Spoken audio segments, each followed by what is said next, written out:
Good morning. Good morning. Welcome back to Venator Trading. It is Wednesday, August the 2nd, 7 a.m. So, good morning to everyone here stateside. Good afternoon to everyone on the other side of the pond. And good evening to everyone on the other side of the world. Hope you guys are having a great day.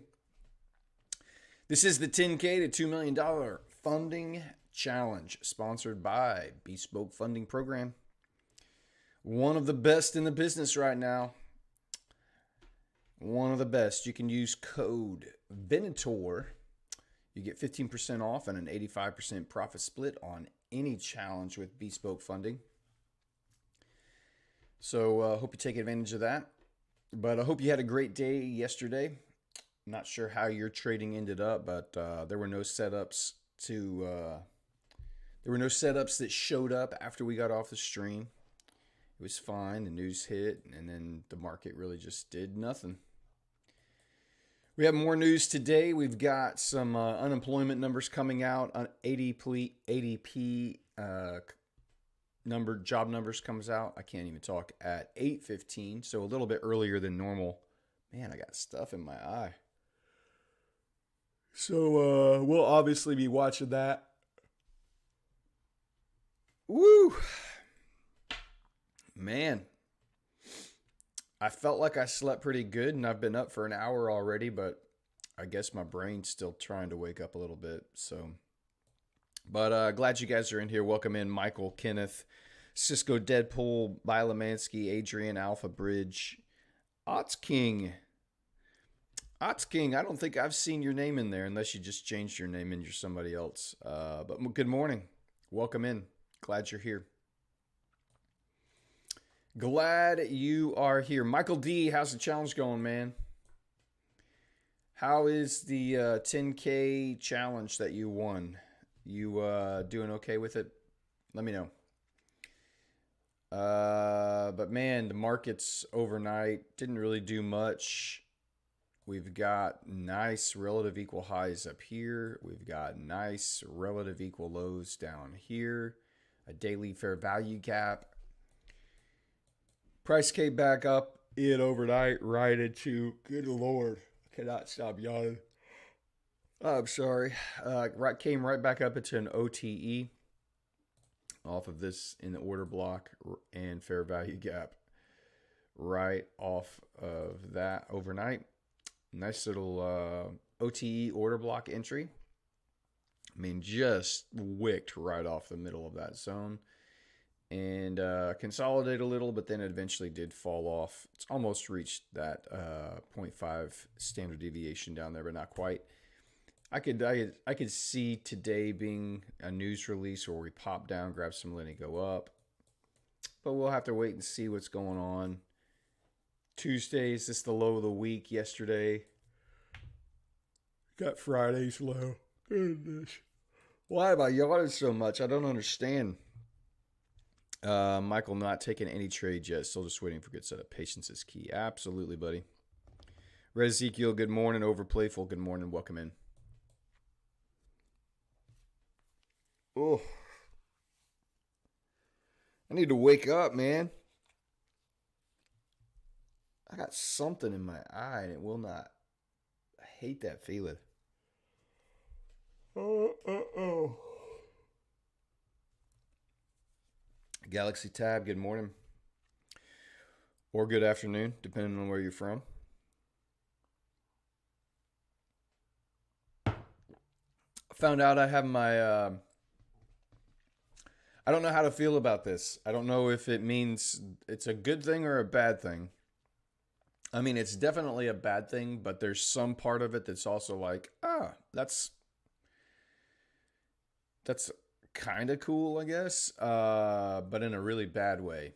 Found out I got my first scammer.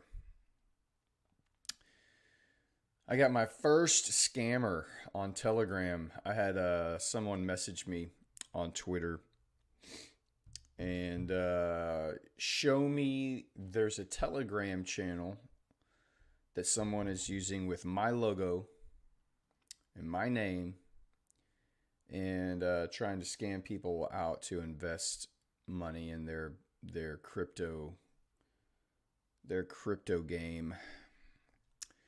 So, I mean, I guess there's enough people out there that think I have enough influence that I could do that and use my name to scam people. That sucks. Uh, I don't know how to.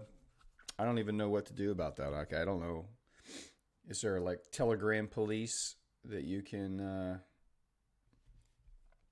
call and turn them into? I don't even know. But anyway, it was like, oh, someone thinks that I have enough influence that I should impersonate them and I can cheat people out of money. That's the first one I've run into. I know that when you get followings and you get people starting to kind of tune in and paying attention to what you do, that more and more people try to impersonate you and create fake accounts and all that. Uh, but that's my very first scammer. So I don't know. It's kind of weird.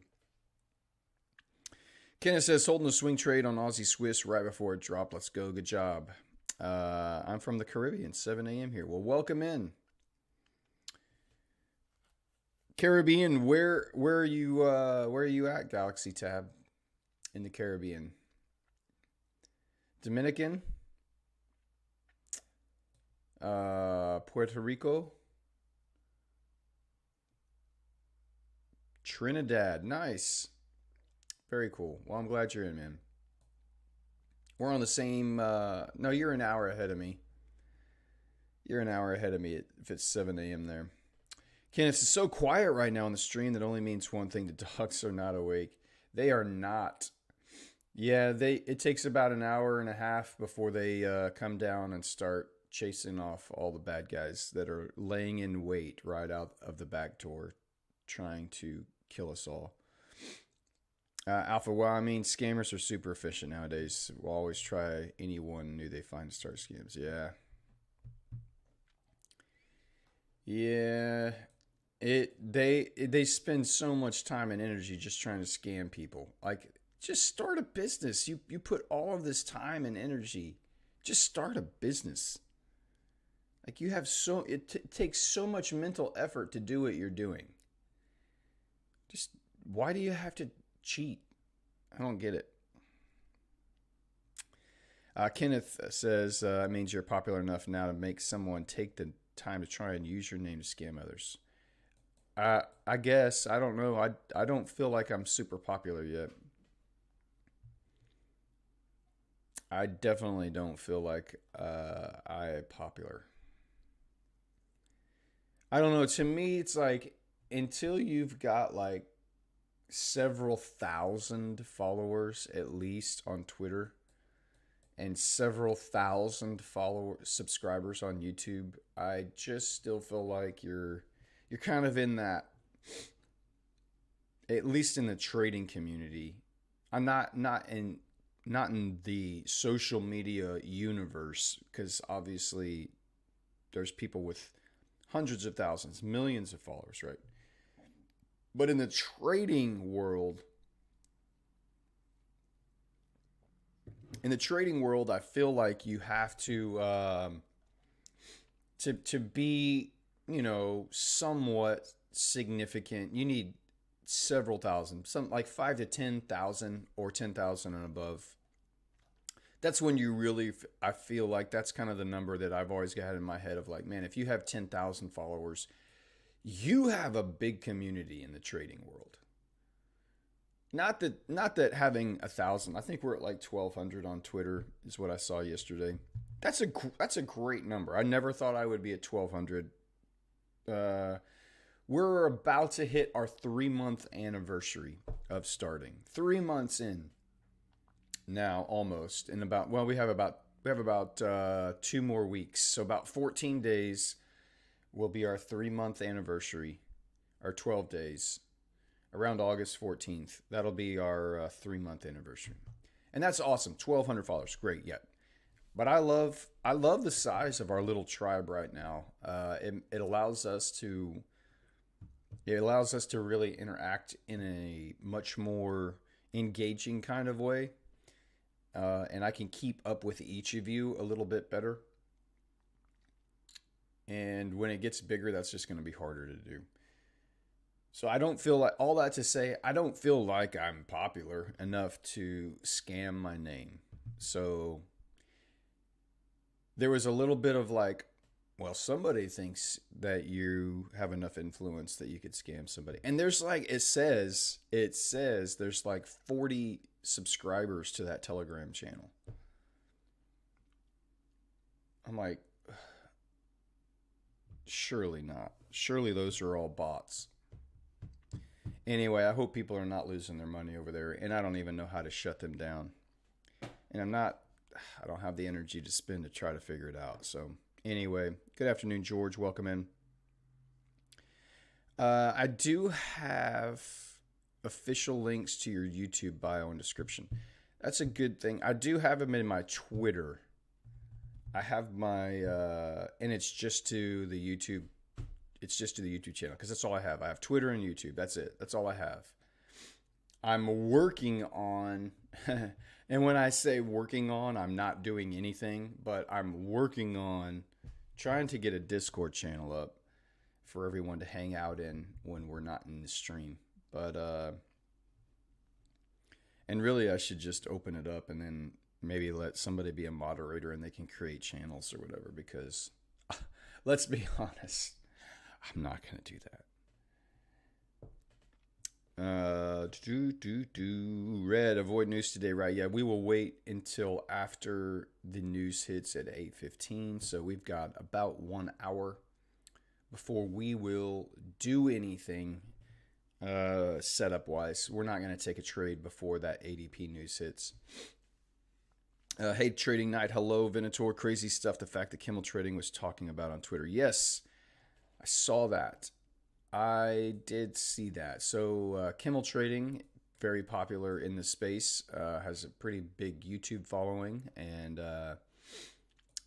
anyway, let me see if I can even find his tweet because that's worth talking about. Let me see. Let me go find Kimmel Trading. Where is he? Here he is. All right. So he put out a tweet yesterday.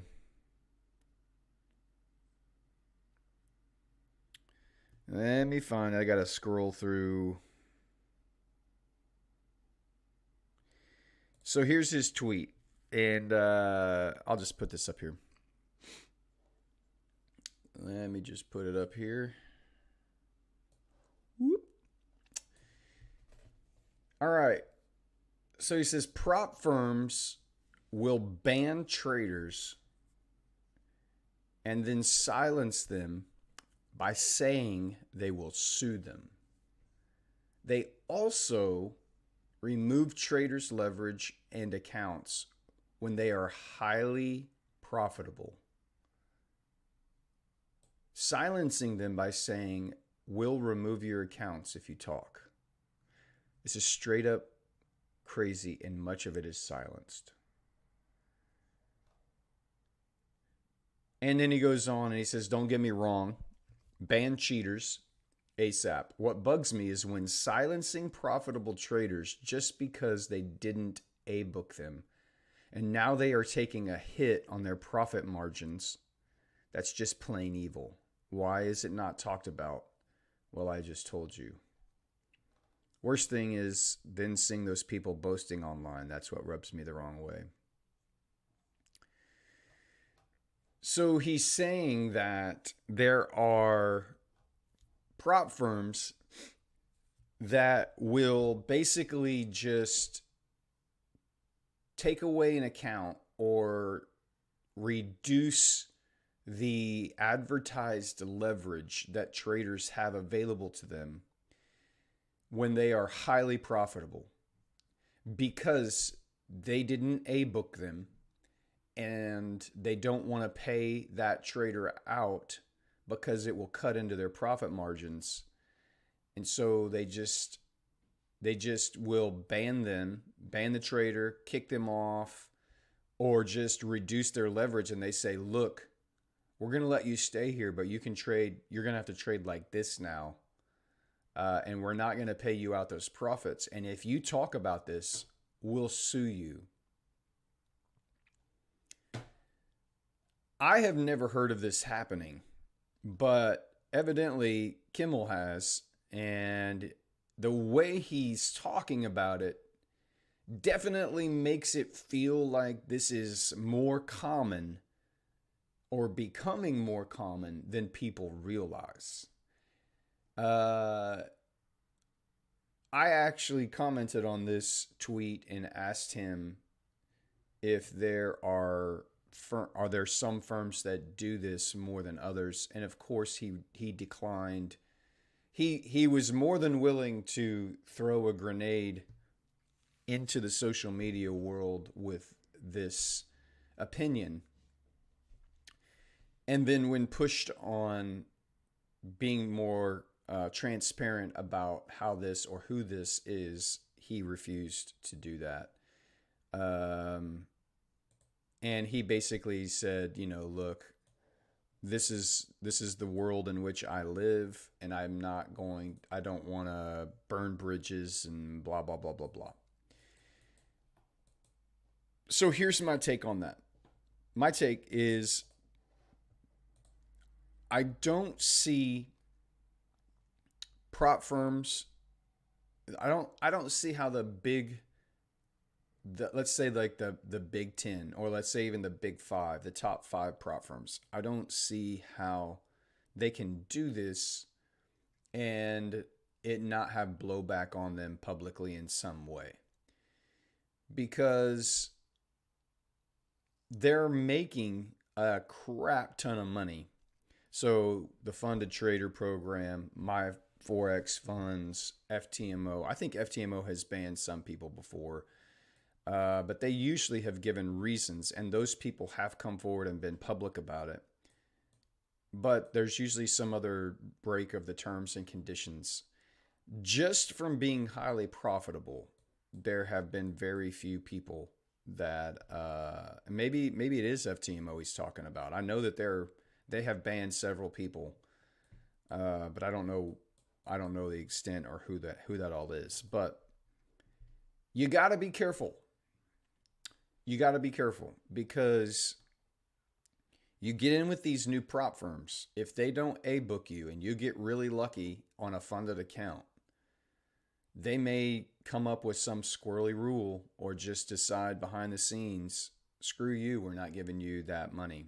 They didn't A-book you, and they don't have enough failed challenge money to pay you out and stay profitable in their business. And when it comes to their business surviving or screwing over a trader, guess who they're going to pick every time? They're not going to pick the trader, okay? So unless that trader has a massive social media influence following, there's no way they're going to pick the trader over that. If the trader has a massive social media influence following and they know that that trader could be the weight around their neck that pulls them down into the deep, dark ocean waters, never to be seen of again, then they would probably favor the trader. But it's evidently happening where traders who are getting funded with certain firms will randomly become highly profitable, and then they will either have their account taken away or their account will be drastically changed. The conditions on which they have to trade will become drastically reduced so that they basically can't be highly profitable. So there's a lot of dirty dealings. And a lot of this comes in because there's no regulation, right? There's no regulation in this business. There's no oversight there's nowhere to go for a trader in that situation to find, to be restored, right? And to be made whole on that deal. And so it's kind of the Wild West right now. And it's really just, who do you trust? And when you're signing up with these prop firms, you're placing your trust in them that they're going to stick to their word and treat you the way they said they're going to treat you, even if you are highly profitable and they don't end up a booking your trades. So you've got to be very careful out in the prop firm trading world for sure, because there's no regulation and they can just pull the plug on you. And a lot of these firms are all over the world. They may not even be in the same country you're in. And it's if all you had was a few $100s to buy a challenge, it's not they're banking on you're not just gonna suddenly find thousands of dollars to build a legal fund to sue them or challenge them. And so really, I mean, any of these prop firms could technically do that. It would be it would be a very, very, very bad business decision on their half to do that. But evidently, there's some out there that are enough that Kimmel is aware of it and is scared enough to talk about it and scared enough not to name names. So I don't know. It was kind of a little, like I said, just a little opinion grenade that he lobbed into the trading world by dropping that tweet and then just backed off when pressed and not wanting to give any more information about that. So, I mean, I've kind of always gone into this with the idea that I'm going to stick to the firms that are basically in the top 5 to top 8 firms. If you just stuck with the top 5 or the top 8 firms that are out there, you're going to be able to, and you could max all of them out. You're going to end up with millions and millions of dollars to trade with. And you don't have to go anywhere else. You don't have to go and find some random firm that just started 3 months ago. So be very, very, very, very, very, very careful and cautious, please. You can, just because you get funded, if you're not with a reputable prop firm that has a very solid history of paying out their traders, your chances of getting screwed are pretty high. Kenneth says only 21 views right now. The week has only begun, though. Thought you were floating around 35 to 50. Yeah, I think we're up to 30, over 30 right now. We're usually in that 30 to 50 range. Last week we were hovering between 40 and 50. But you know, like I said, I think people come in and see these numbers up here. And this is over, we're now into our 5th week of trading, and we've taken 4 trades, and 3 of them have been losses, and we're in drawdown. And then they see all of our, the numbers, the challenge numbers, and they're like, yeah, there's just some credibility lacking still for the channel, I feel like. And the sooner we can, and I say the sooner, when we get out of drawdown and we make profits, that's when people start showing up. So it's not the most entertaining stream in the world for sure. I get that, but that's going to be one reason why it just never has a huge viewership, I think. Listening to some dude just get on and ramble for 2.5 hours and maybe call out one trade that might not get triggered. That's not super entertaining, and it doesn't feed the gambling addiction that most traders have right now in wanting to pass challenges and they need to take trades. So, and when we do giveaways, it'll bump that up. But I really would kind of like to just keep growing organically. I like doing the giveaways. Again, I'm doing the giveaways mostly for you guys here on the stream because um, I feel like you're starting to understand what it takes to pass challenges and be profitable.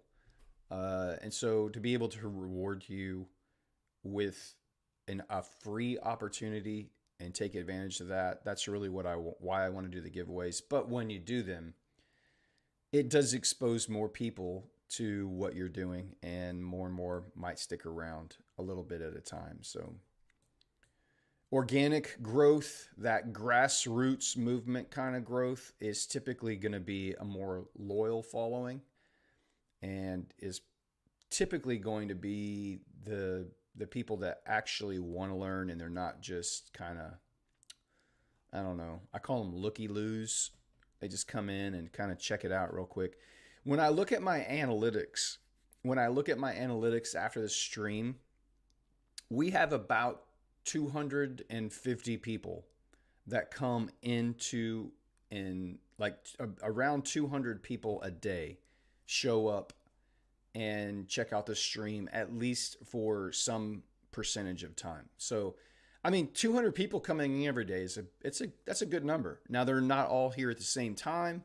If they all showed up at the same time, that would be freaking awesome. That would be so cool. But over the course of the 2.5 hours, that number goes up and down, and we end up having a couple hundred people. So it's, the concurrent viewers. Yes. The people that actually sit here for, 15, 20, 30 minutes, an hour at a time, or some of you are on here for 2 hours with me every day. Those views are not as high. But we'll get there. Good morning, Mohammed. Cisco, big claims, but from what I've read in TNC's, prop firms can just remove your account whenever they want for no reason. Basically, yes, that's true. Mohammed, best way to get rid of the issue is to have a big community or be a part of a big community. I think you're talking about the scam. Yeah, I agree. Beeswax, I want to build enough from using prop firms to use my own money in case something like this happens to me. Yes, I think you should use whatever profits you can to, after you've improved your personal financial situation. Because let's be honest, most of us are just trying to do that. But once you've done that, you need to be setting a chunk of money aside into your own personal account that you can go to your own regulated broker and trade with. Evan, what does a book a trader mean? It means taking the trader's trades. Yeah, basically, it just means that they're copying that trader's trades on a funded account, and they're letting them go into the real market onto their master account. And then they're paying that trader out from the profits off of their master account, instead of just trying to pay them out from challenge fees the failed challenge fees that they don't ever have to refund. So that's basically what a booking means. Everyone is be booked. Be booked means you're just demo trading. Most funded traders are still be booked. They're not just copying. When you become funded, they don't just automatically start copying your trades into the live market. You're still be booked even as a funded trader. The vast majority of funded traders are be booked. They're not going to a book you until they have a lot of trading data for their algorithms to determine whether you can truly be consistent and profitable. Alpha says, I think we really need some regulations in the prop firm universe for sure. I know I'm way behind on the comments. I'm just checking up. I'm scrolling back through. Regulations in the prop firm business. I think regulations are coming. I do. I think that it's just a matter of time. Surge Trader is in a massive amount of legal trouble down in Florida. Surge Trader advertises all the time online. I'm sure you've seen their advertisements. That's usually some chick in a bikini. But they were just indicted or sued or something Anyway, they're in a lot of legal trouble. And that's probably going to shine a light on what prop firms are trying to do and how they operate. And that's probably going to bring in some regulation. The problem is that, again, these prop firms are scattered throughout the world. You've got some in Canada, you've got some in the States, you've got some in the UK, you've got some in Eastern Europe, you've got some in Australia, you've got some in the Middle East, you've got some in Asia. So it's going to be when each country decides we need to step in to this industry and do that. And it's not going to be all at once. It's just going to be country by country when they decide to start stepping in and regulating this type of business. So there will be some. There will be some. These businesses are making a massive amount of money. And when businesses start making a massive amount of money, it draws attention. And when you draw attention, they start asking questions. When they start asking questions, they typically are going to want a bigger piece of the pie, or at least some oversight in how those businesses that make money operate. And so it's going to happen. There will be oversight that comes in.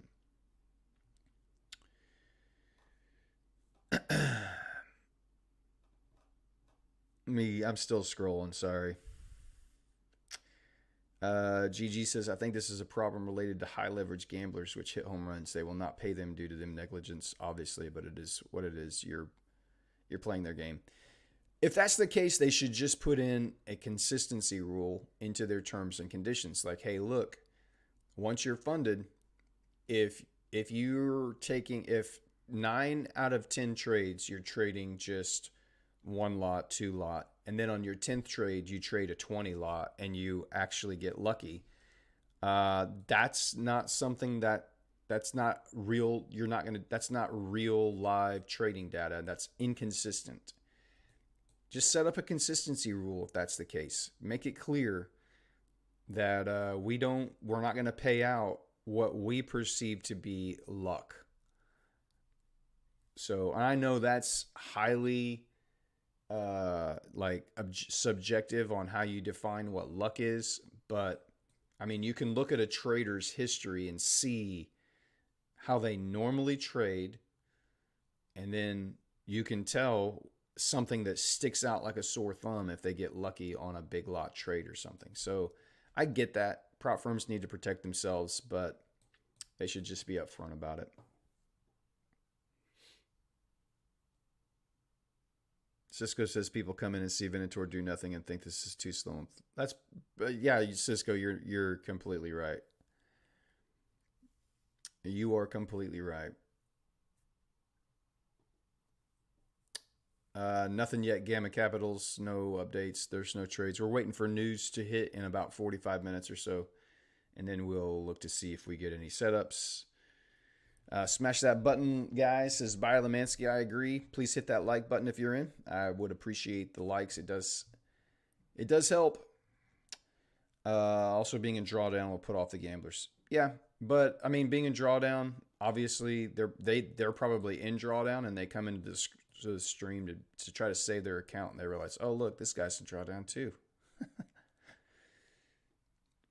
Aditya can set condition for giveaway to regular viewer.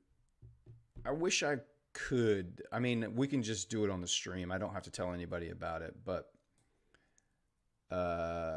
as to honor the sponsorship that Bespoke is doing, there is some expectation that we use those giveaways to promote their firm, which I'm doing with you, to the public.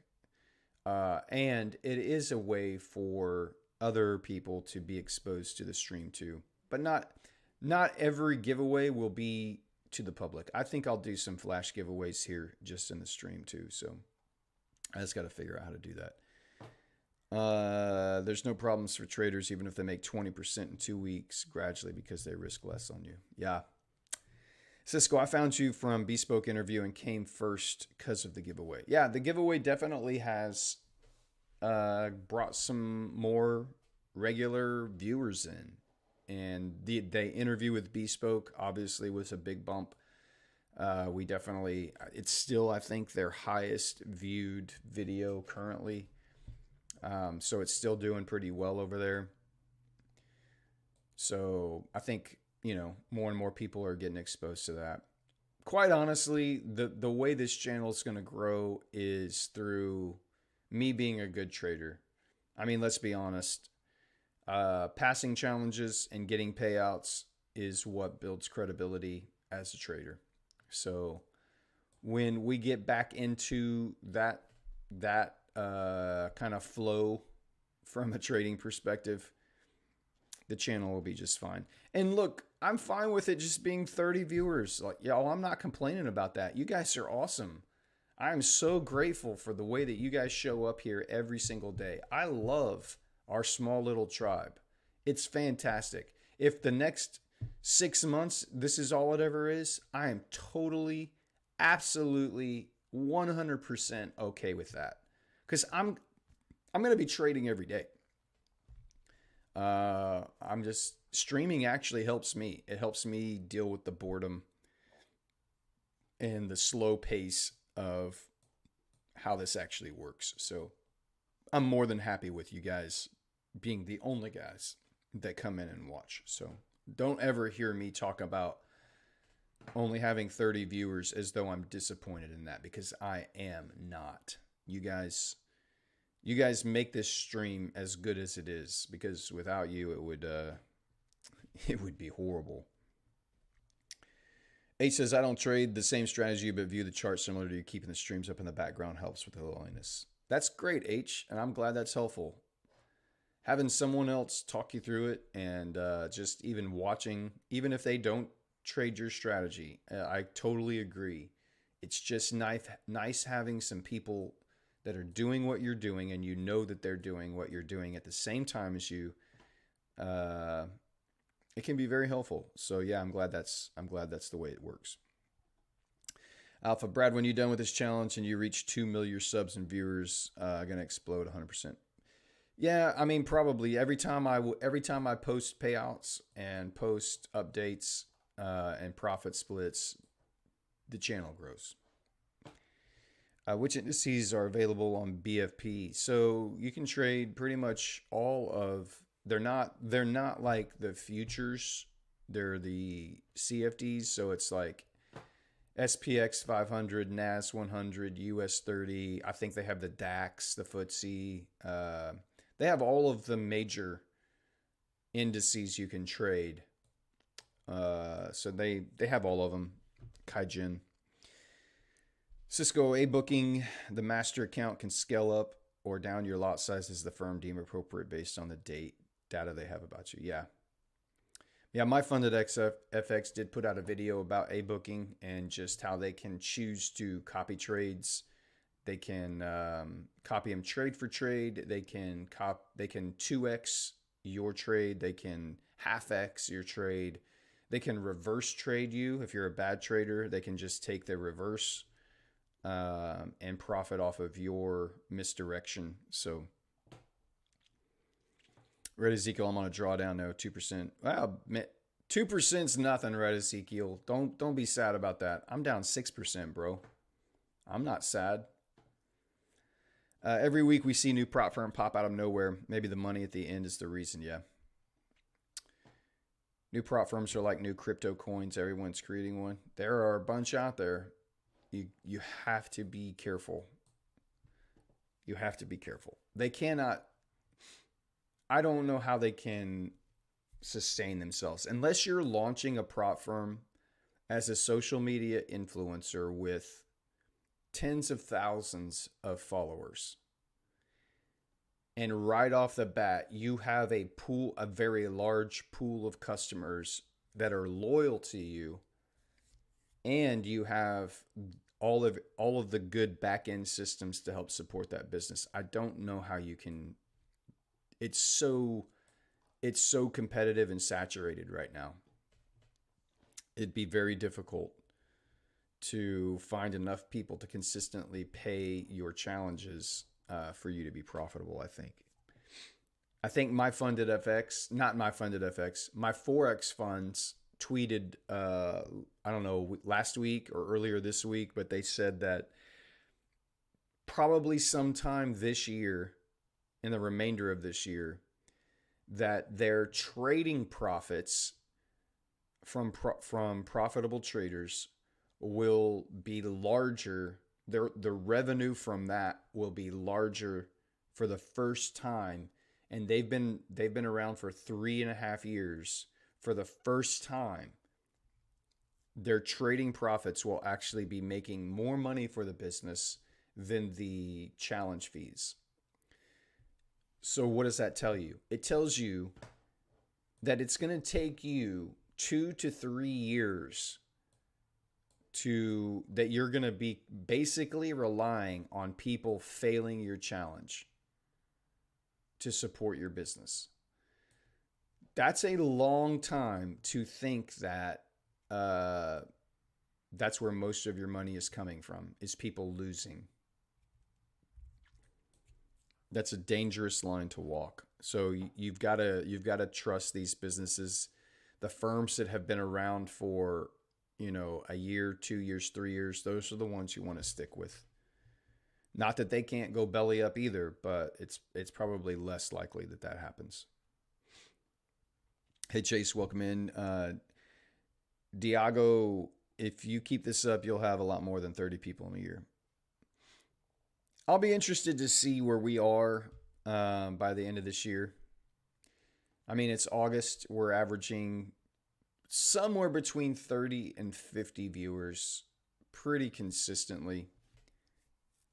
So, and when we do giveaways, I think our highest concurrent view was 72, and that was during a giveaway. Michael, can you take a look at GN looking like there's potential sells forming? Sure, we'll jump over there. Let me finish up the chat here and we'll go look. Evans, I have my first 100K challenge account. Had it for a month. In 3 weeks, I'm in 420 drawdown. Risking only 0.5% one pair. I'm headhunting high probability trades. Took 3 trades so far, so I'm 1 for 2. Yeah, you're risking $500 and you're only in drawdown less than 0.5%. So Evan, that's great. And you're 1 for 2. That's the way to do this, man. You're approaching it the right way. Just be patient. There's no time limit. Who are you trading with, Evan? What account? What firm are you using? H, by the way, I voted lows were in yesterday, but don't think that's the case anymore. Really want to see those equal lows go on EU before I think the lows of the week are in. Yeah, yesterday's low definitely looks suspect, especially with the fair value gap and relative equal lows just sitting underneath there. It definitely looks like today could be a purge and revert day where we grab some liquidity and then we revert. But we'll see. We'll see what happens.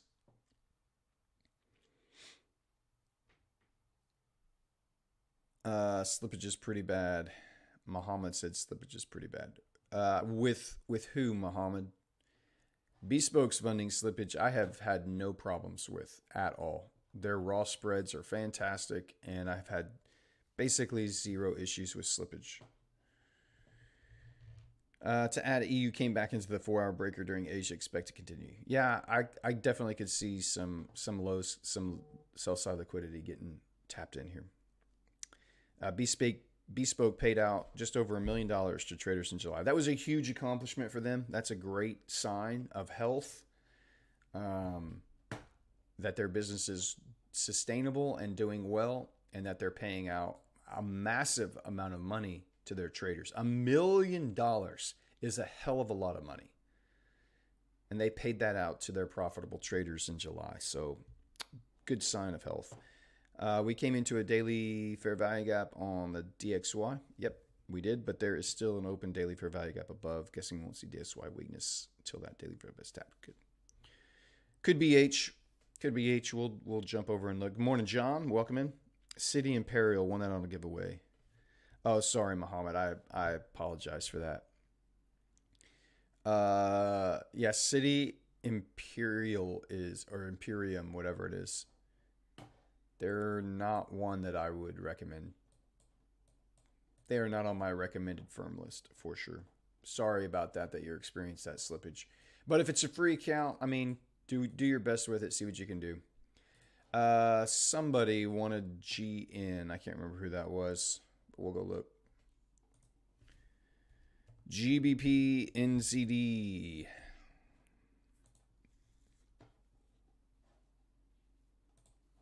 For me, it's always about the daily. What are we doing? Well, we've been super choppy on GBP NZD. We have had liquidity engineered on the daily time frame. We've stabbed up into it. We're just kind of trickling up, but mostly consolidating here. So this is tricky. Not a clear bias. Other than that, we've grabbed buy side liquidity. I mean, this is just, what the hell? This is just horrible. But you did grab buy side liquidity here. You have broken out and closed above on the 4-hour time frame. You've closed above that, the high of that candle. You tried to close back in. You have rebalanced this 4-hour candle has rebalanced this fair value gap. So it looks like it's trying to close above these bodies still. But you have on the 1 hour sell side liquidity being run here, and then you have displacement away to the buy side targets. Buy side has been run, and you're getting a little bit of a quick displacement away there. The question is this going to be a bullish move and now breakout to new highs here? Or are we going to look to trade back into the range?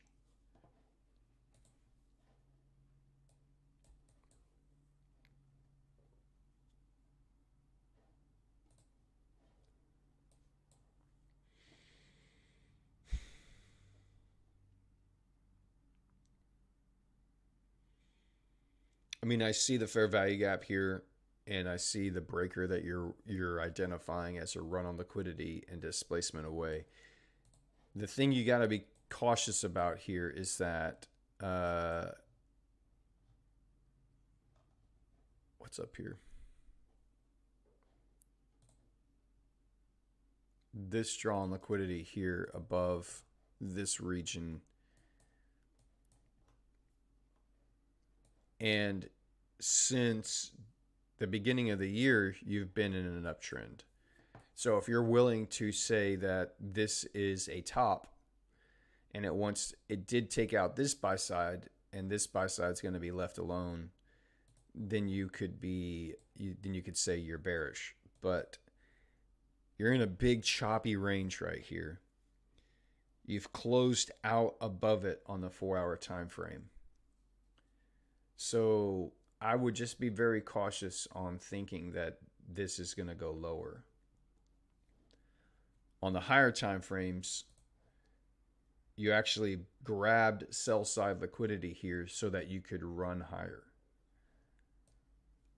So I would be cautious here thinking that GBP NZD is going to come back down here. Not that it won't. I'm just saying my bias leans bullish, and when it does that, I don't necessarily want to see a counter trend trade here.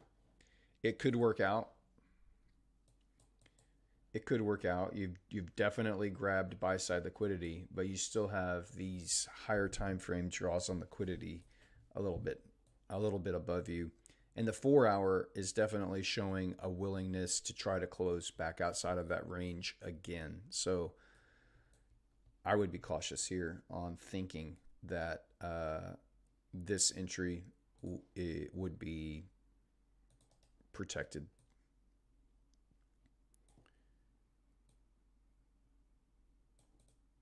Just be cautious there. It might work out. But again, your higher time frame is to me heading in the opposite direction. So just be cautious. I guess that's my admonition. That's how I see GBP. Breaker, or here or here, either one. Fair value gap inside. You're targeting about 50%. You'd have to put it above the swing high. So it could work out. Just I would not feel comfortable taking a counter trend trade there.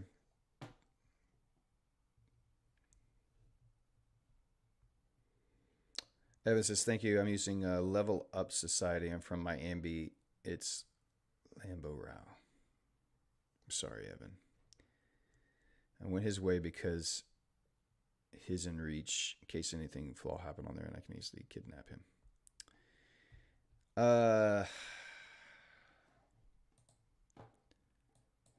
Yeah, definitely not a firm that I would be on my recommended prop firm list. But good luck, Evan. I hope it works out, and I hope nothing fishy happens.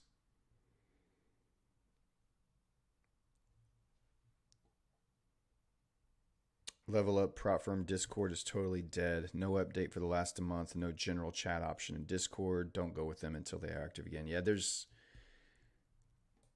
man, I don't know why you guys are not using the reliable, trusted prop firms. I keep seeing all of these random name prop firms show up in the chat, y'all.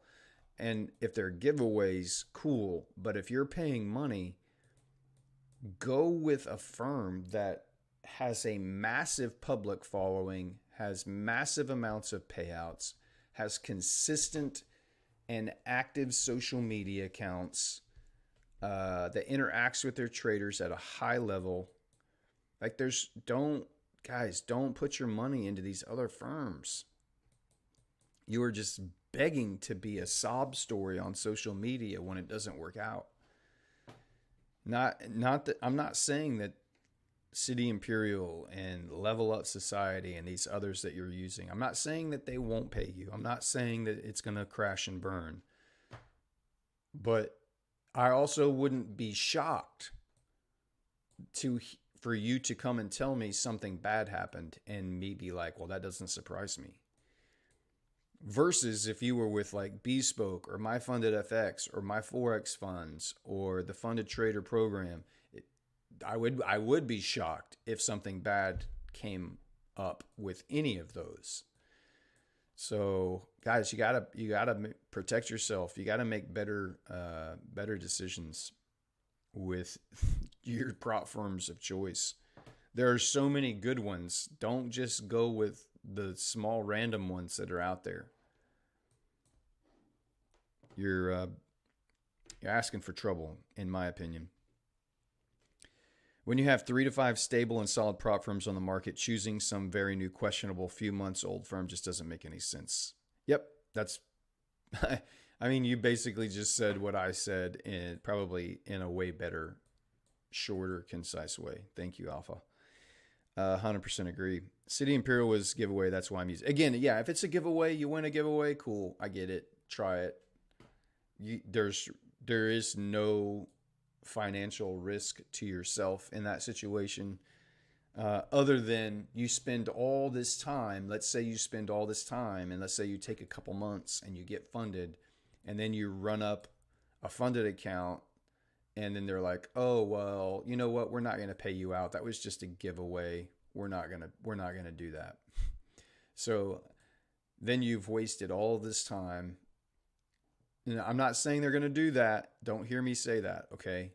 But I'm just telling you, there's so many other good prop firms to use, and I hope that you have a good experience with them. I hope to God that you have a good experience with them. I really do.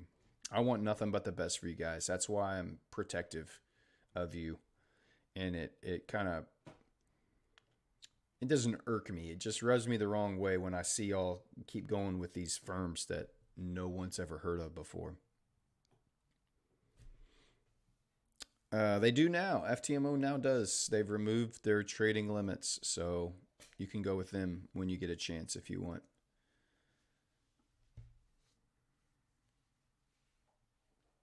You got it, Muhammad. You can do it. I mean, they're probably going to be fine. I know Citium, they've been around for a while. So I'm sure they're legit. I don't even know what their What are their like drawdown? What's their profit targets and drawdowns, leverage? What's their trading conditions, Mohammed? What do they? What do you have to do? I'm just going to scroll through some charts here and see. We're coming into the top of the hour. You got about 15 more minutes till the news hits, so we'll just see what we see. Pound just engineering some liquidity here. The low of the day yesterday could be in jeopardy. DXY similarly coming back up into this order block. This is a 4-hour order block right here. We have a daily breaker. And we have, it's inside this fair value gap, and there's another one above it. So anything inside this breaker and this fair value gap could be where the dollar wants to try to reach to, but we'll see. This 4-hour order block held it down yesterday. We tapped into that consequent encroachment, the 50% of that order block level. And we've since respected this 4-hour fair value gap. The inverted fair value gap has held up and pushed price higher. We'll kind of just extend these out a little bit here, so we remember where we're at.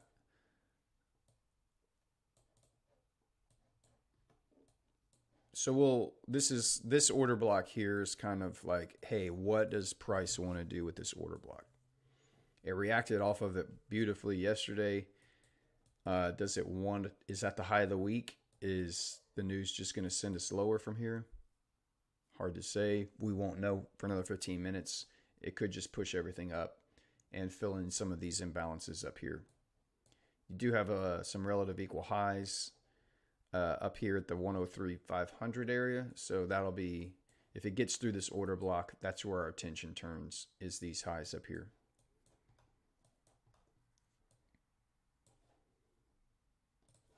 But currently, just kind of consolidating, waiting for some red folder news to bring some volatility into the market. GJ coming back down, tapped into our 4-hour order block, our 4-hour breaker block right here. So we ran this 4-hour candle, this up close candle, initiated this big run on all of this sell side liquidity. We grabbed this sell side liquidity and displaced above and through it. And now we've come back down and tapped into this 4-hour order block. We have a nice little fair value gap inside. It's already tapped into it, and it has touched the top of that breaker. So it doesn't necessarily need to come down any further inside there. It could, but it doesn't have to. And if it does, we will be looking to see, it's grabbed sell side liquidity here. Maybe it wants to make one more dig, rebalance some of this area before it shoots for these relative equal highs up here, the buy side liquidity higher. So we'll kind of keep our eye on that as well. But you can see engineering some buy side liquidity here. And then this is our 4-hour breaker and large imbalance underneath here. So we'll maybe we might see a push down, grab this, displace up, and then we could get into a move to target some buy side liquidity there, because this is in a very bullish trend right now. So US 30 gap down overnight and has since come back up. We are back inside that gap from the overnight Asian session. So we'll see it's grabbed sell side liquidity here. All of the indices did something similar where they just gapped down and then they've kind of consolidated. S&P did the same thing. It took out more lows, and the NAS also gapped down. Hasn't quite recovered as much as the US 30, so will be interesting to see if it wants to reach back up and rebalance those new day opening gaps. Currently, that's kind of where it's just living, but you've had this big run on sell side liquidity and then a big push back up. So currently it's sitting inside that breaker right there. These up close candles, sell side liquidity run, displacement through. This candle closed above, and then we've come back down inside that breaker. Aussie chat pair. Chat pair of the week, Aussie dollar. Tapped into our 4 hour order block. I mean, just a beautiful little entry into our breaker. It tapped right into this 4 hour breaker right here. We had this highlighted on Monday's stream, I believe. Tapped up into it yesterday, and then look at the delivery. Just incredible delivery to sell side. So let's see. Daily, we're looking at, it's coming back into the bottom of this consolidation range. So we consolidated, we grabbed sell side liquidity, we rocketed up and took buy side liquidity, came back into the range, failed to make a new high, and now we're back into the range and approaching the lower end of that extreme. So it would make a lot of sense to see Aussie dollar just reverse right back up into this area again, as it's done for a few months now. So this could be a nice little turning point for the Aussie dollar, somewhere down in and around to the lower end of this box before it tries to shoot for these relative equal highs up here now.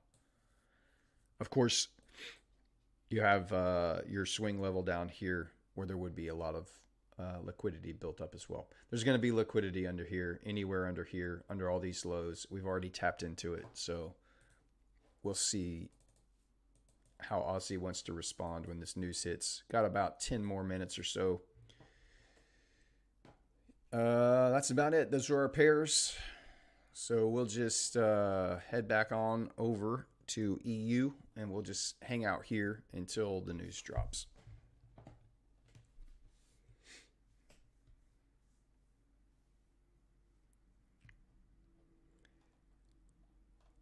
Just scrolling back over here.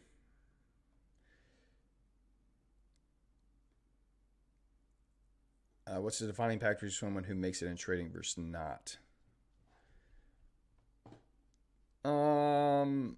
Like we talked about yesterday, Kenneth, to me, it's the four things. You got to have those four pillars. You've got to have education is where it starts. If you don't have a proper education, it doesn't matter how good your psychology is. So to me, education is the number one thing. You've got to have a good, solid education. You've got to understand trading. You've got to understand your strategy. You've got to understand how to calculate lot size and risk management and all those things. There is a base level of education that you have to have. Beyond that, patience, discipline, and perseverance. Those four things: education, patience, discipline, perseverance. Those are kind of the four pillars that I look at of, if you're missing one of those, the whole thing's going to collapse, or likely will collapse.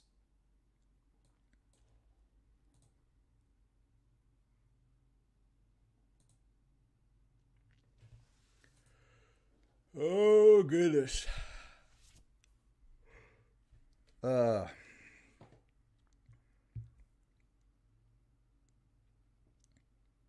Their profit target, Mohammed says, City Imperial, 10% drawdown, 5% max drawdown, 10% profit, 10% drawdown. Slippage is bad. No dashboard. Ooh, no dashboard. 45-day time limit. Man, multiple red flags. I'm not going to continue to use this firm. I have backup account from Union Wealth Management. Never heard of that, which I bought a month ago. What is Union Wealth Management? I know they're affiliate partners and they have unlimited reset on phase one. Also, they are public. I'm going to switch to this firm next week. But I must say, with order block, I went from 9.6% drawdown to 5%. Yeah, very good. Cisco, by the way, we're talking yesterday about the high low of the week on Tuesday. I coded a super basic EA to open a buy sell on Wednesdays with stop at the Tuesday high low and a 1-to-1 R, won around 50% of the time. Really? A 50% win rate. So on 1-to-1, that's going to be, if it's above 50%, then you're going to be profitable. If it's at 50%, you're basically break even.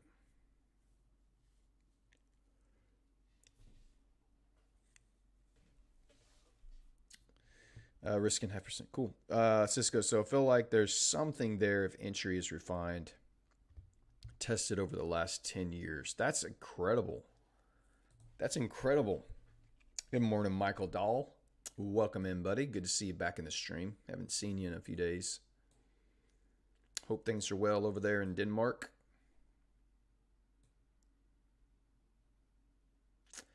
Getting a little pre-news pump on EU. GU not so much. Dollars kind of coming back down. We'll see if this is a liquidity grab, and then it pumps on the news. For EU, it's grabbing some liquidity here. All of this trend line liquidity that's been built up overnight. There's all kinds of liquidity in there.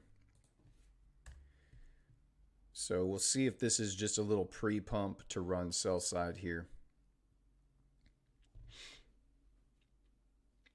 I took an EU buy on a competition account with 40 lots. Oof.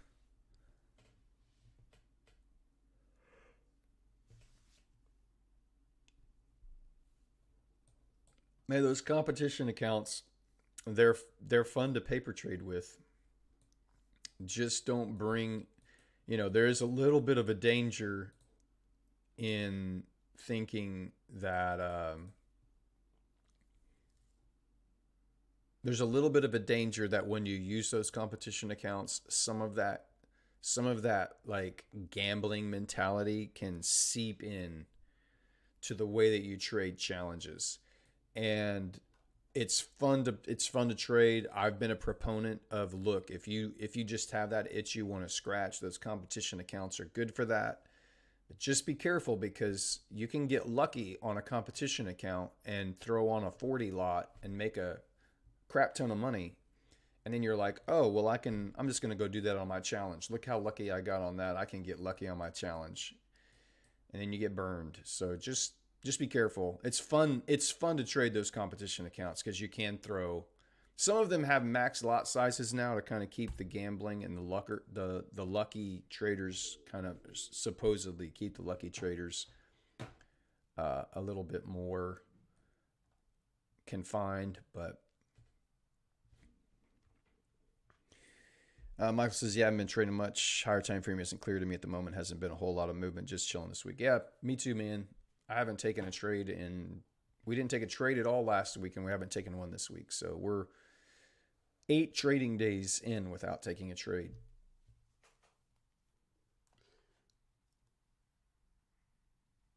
Ugh. It's the summer. This is kind of trading in the summer. It really is. It's kind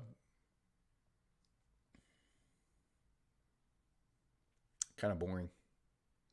Trading is boring anyway, but the summertime can be even more so, which we've seen the last month. No offense, but you're basically putting liquidity anywhere. I'm not sure what you mean by that.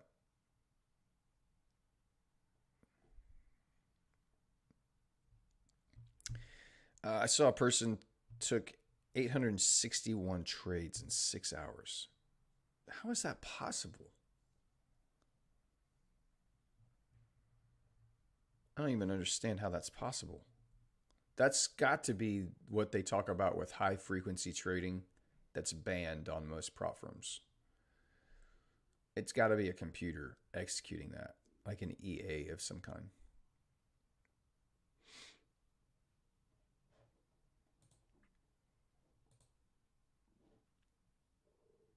Dollars tapped into just some relative equal lows right here. Small little liquidity pool there.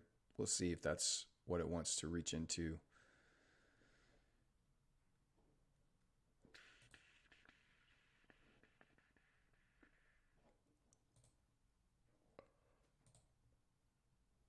Oh. Man, I think this is a kind of record for yawning.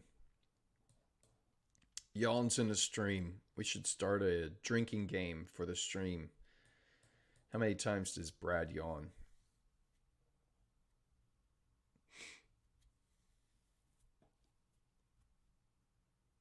Yeah, 5 more minutes here. And then we can start hunting.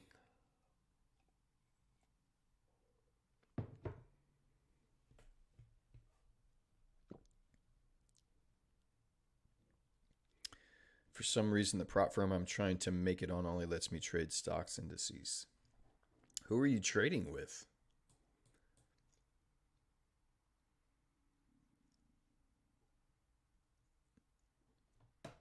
You're gonna say a firm that I've never heard of, I promise you.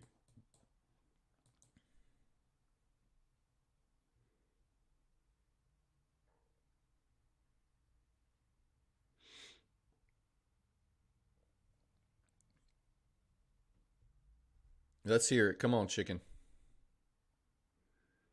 Or chicken. I'm not sure how you say your name. Chicken. Chicken.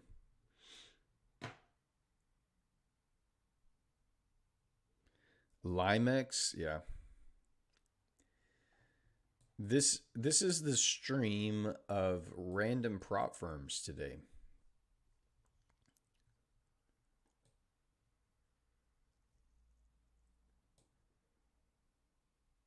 Do they not offer forex at all? Like, did you not when you signed up for them? Did you not know that it was just stocks and indices, or it was, and then since then they've told you, oh, never mind, it's only stocks and indices?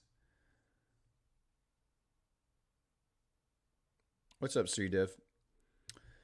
Are you also building up your own personal account or trading 100% prop firms? I am building up my personal account, yes.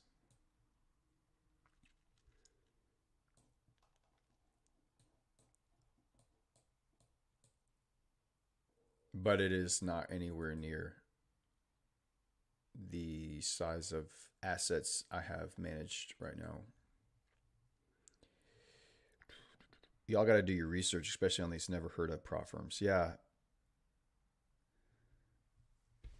I'm I'm kind of shocked how many of you guys are trading with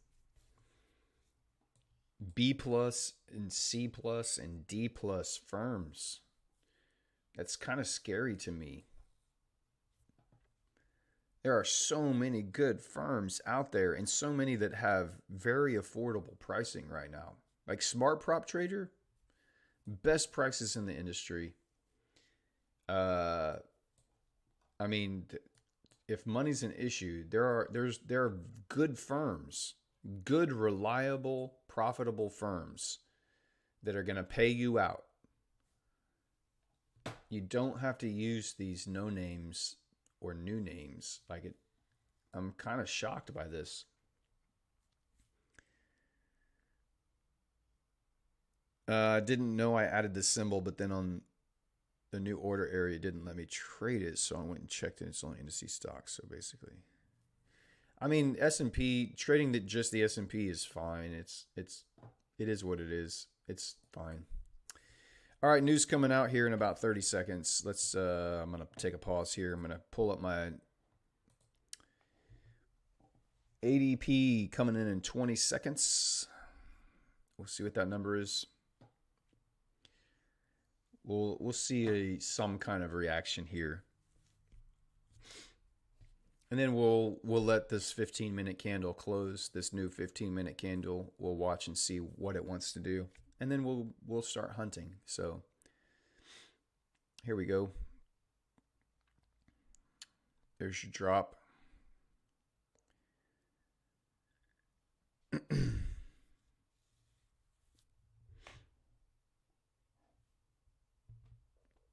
Wow. ADP non-farm employment change. The previous was 497. That was a big miss because they had said it was going to be a lot lower and it came in at 497. This one they forecasted at 191 and it came in at 324. Another massive job number on the non-farm employment change, the ADP. This is like just everything that's not government. It's just that's a huge That's two misses in a row. Two huge misses in a row. That's huge. Wow.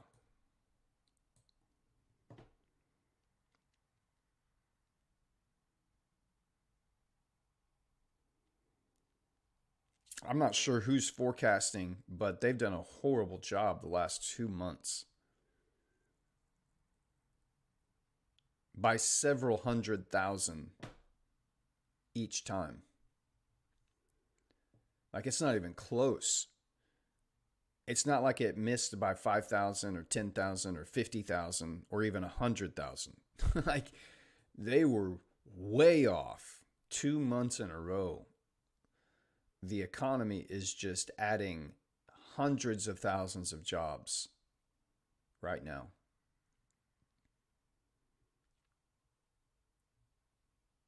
Man, that's crazy. All right, we're gonna watch and let this 15-minute candle close. We'll pop around and see GU grabbing a lot of sell side liquidity here. We'll see if it's gonna hold that or if it's gonna pull back in and we get some displacement higher.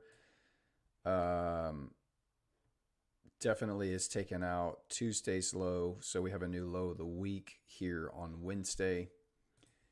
Dollar obviously pumping in the opposite direction. These relative equal highs moving back up into this order block. Again, this red line here is the 50% of that order block.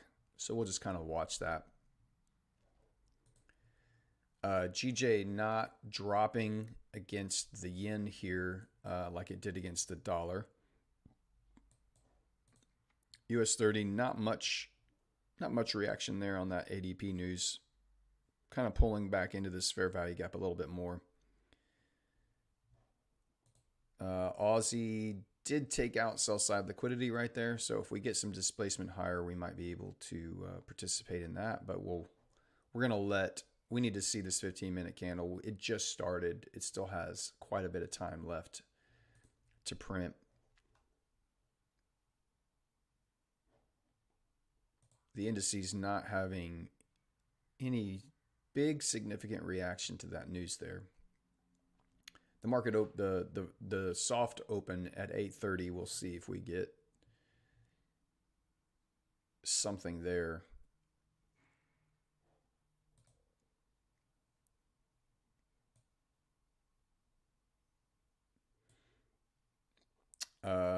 Here on EJ, you've had this run of sell side liquidity here. If these candles can displace above right here, you might be able to get a nice little entry on EJ. This would be your breaker, but you're going to need to see this candle close.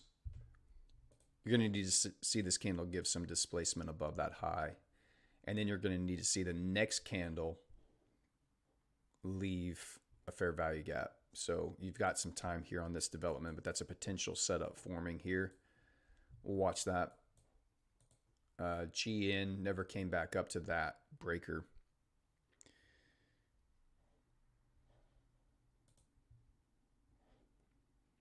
EU grabs some buy side, grabs some sell side. So it's back right inside that range. So not much there. GU grabbing sell side here. Let me get on the 15-minute.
All right.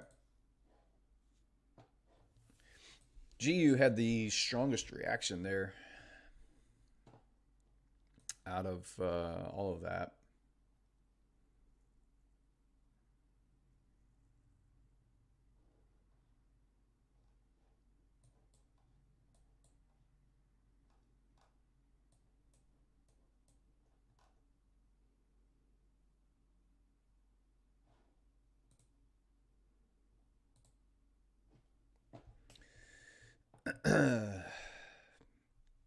Galaxy, I'm only with Bespoke so far. You're safe with Bespoke's Galaxy. That's a great firm.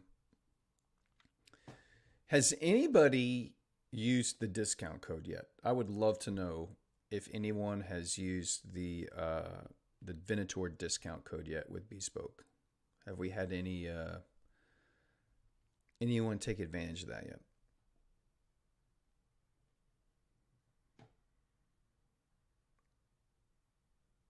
Kenneth with Bespoke as well. Cool.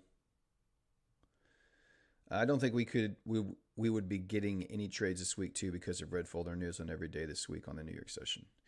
I catch trades on red folder news weeks. You just have to wait until after it passes, see where it wants. A lot of times the news is grabbing liquidity, and then it will displace in the opposite direction. So you just have to be patient and watch and wait.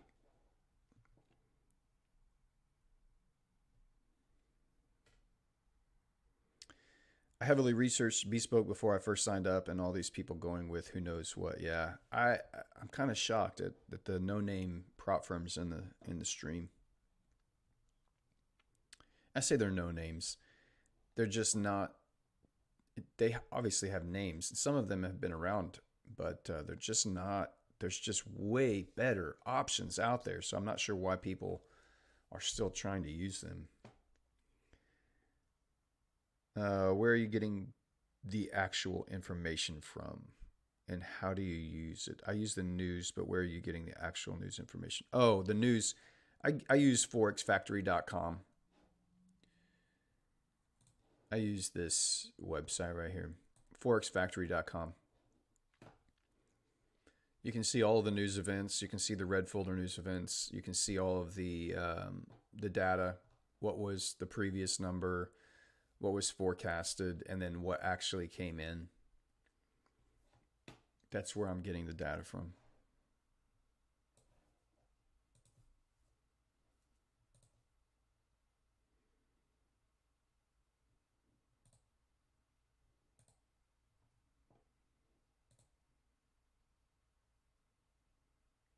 Oh, did I just close AU? I think I did. We'll just move this down and we'll just make this AU.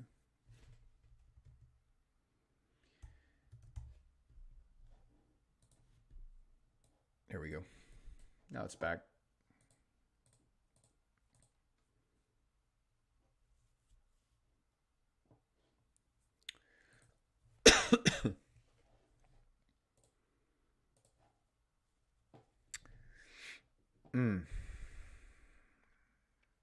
I haven't used it yet, but I will for one of my future accounts. I started my account in April and current at 3% drawdown on phase one. You started in April and you still have it.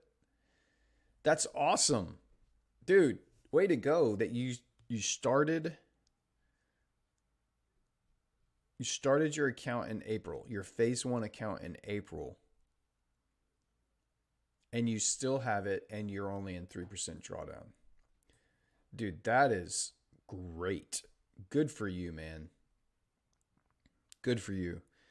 I'm going to move to Bespoke soon. I just need to have some live market trades now. I got you. Control Shift T brings the tab. Oh, good to know. Thank you, Benzine. Benzine.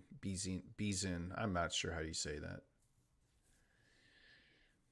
How to get out of drawdown. Laugh aloud. Ever since I'm in drawdown, my inner demons are telling me to trade more. That's what happens when you're in drawdown. You feel the pain. You feel the pain.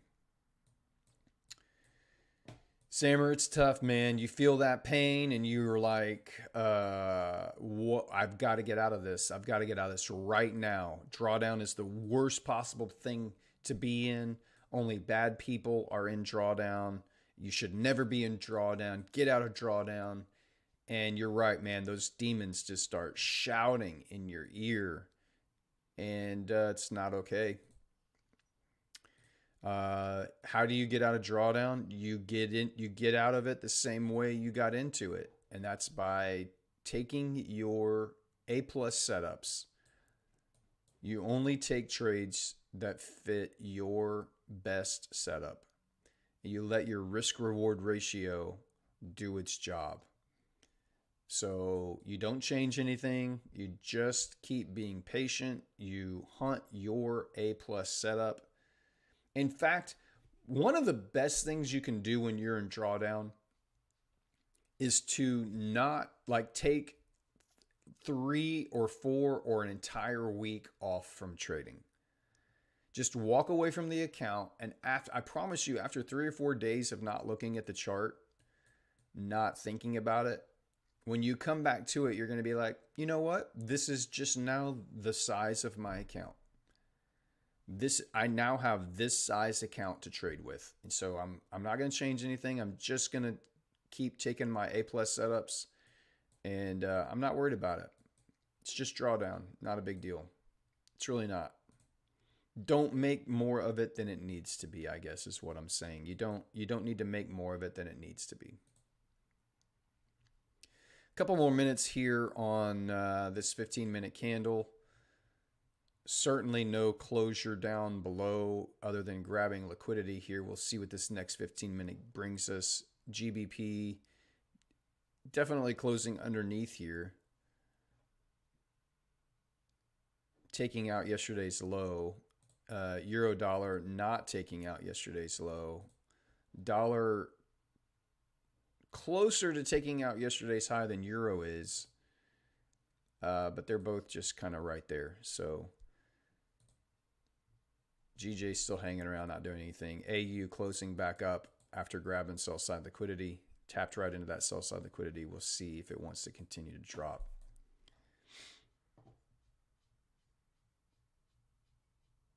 Michael, I'm also still on my phase 1 challenge. I won back in April. Nice. And I'm almost in 2% drawdown now. Just hang in there. Summer months are tough. You guys are going to be fine. I'm just happy to see that you still have those accounts. And you haven't given into the frustration and the impatience to gamble them away. So good job.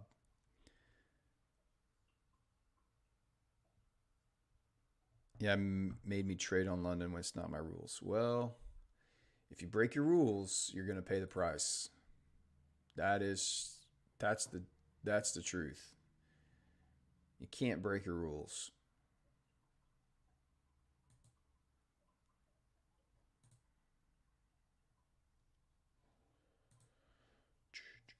Man, it's already 8:30 already. Market's about to open here on the indexes. We'll see. Just did. We'll see if it responds to that massive jobs number that came out. Hey, Corey, welcome in. Your volume is low. Is it? It sounds normal. It looks normal on all my meters over here. It looks like it always does. Is my volume low? I don't... I'm not sure what's going on with that.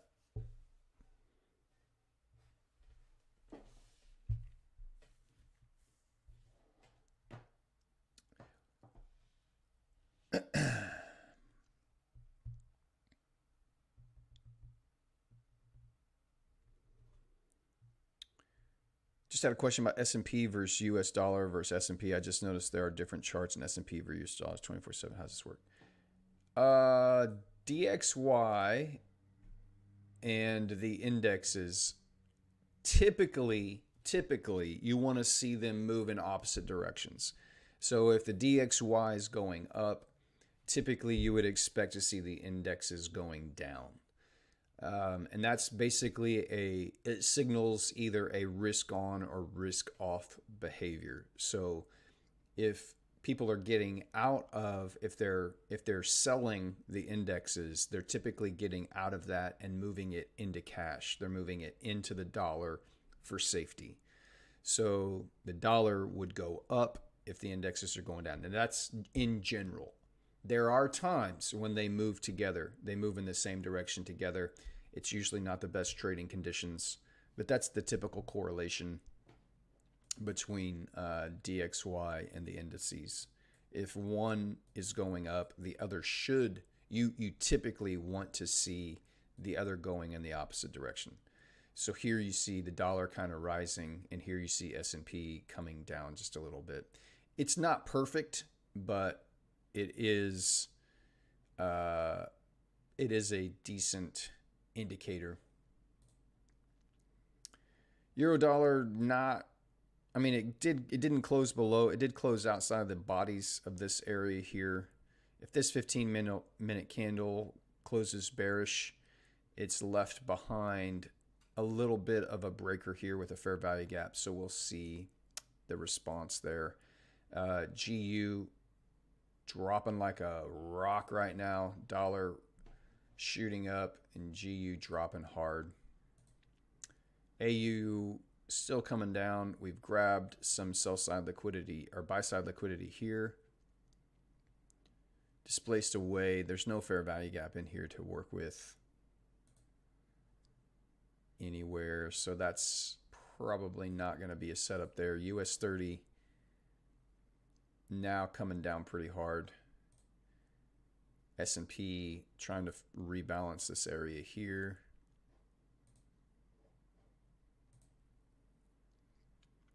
EJ couldn't close back up in there, so there's no displacement above that breaker.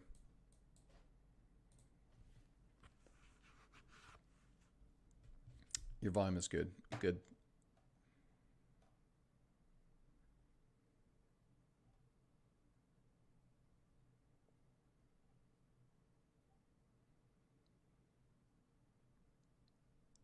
Hey, Venator, today you tweeted about outside world discipline sync with trading. What type of discipline? Can you talk a little bit about it? Yeah, I mean, you to me, the discipline should be in every area of your life. So you think about the way you manage your money. Are you a disciplined money manager? Can you manage your family's budget? Can you work with and manage the funds that you have? Are you disciplined in your fitness? Meaning, are you taking care of yourself? Are you eating right? Are you exercising? Can you manage your time? So when you have projects or you have deadlines at work or school, whatever it is, can you manage your time effectively? And you have, you have specific times when you work on specific things, and you can manage that schedule. So that's what I mean by discipline in all areas of your life. Typically, the traders that have the most success are very disciplined people. You can look at other areas of life. You can look at their calendar. You can look at their bank account. You can look at their diet and their exercise routines, and you can tell if they have discipline in all of those areas. And if they do, they're probably going to be able to replicate that when they come and sit down on the charts. The traders who struggle in a lot of those areas, those traders who struggle with diet and exercise, those traders who struggle with maybe gambling addictions or drinking problems, those traders who struggle holding down a job, those traders who struggle being able to manage their money, those are the ones that are most often probably also going to have a lot of issues when they come and sit back down at the markets. All right, GU tapping into some sell side. Dollars running here pretty hard, tapping back up into the 50% area of that order block on this 4-hour time frame. So these highs are where your eye is drawn to now. We've put in a swing low. We're trying to displace above, and this is the draw on liquidity would be the top of that order block there. I'm going to go ahead and just drop a little line. It's also inside this imbalance. So, and inside this daily breaker. With that in mind, here is your euro dollar breaker.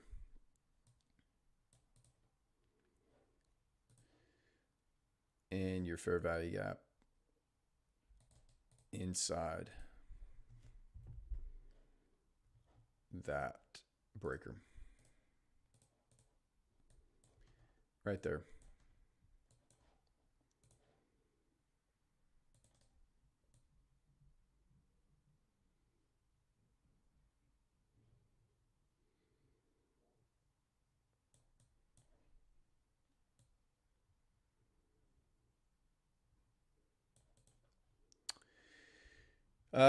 So if this candle closes here, if this 15-minute candle can close bearish here, then I would be inclined to take that trade.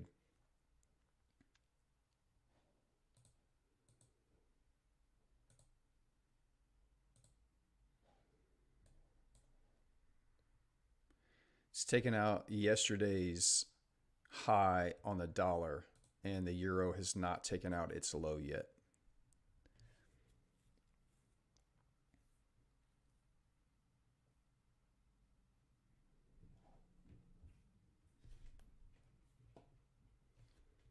I hear the puppies coming down.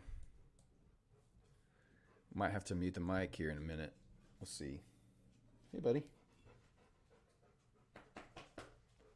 There they are.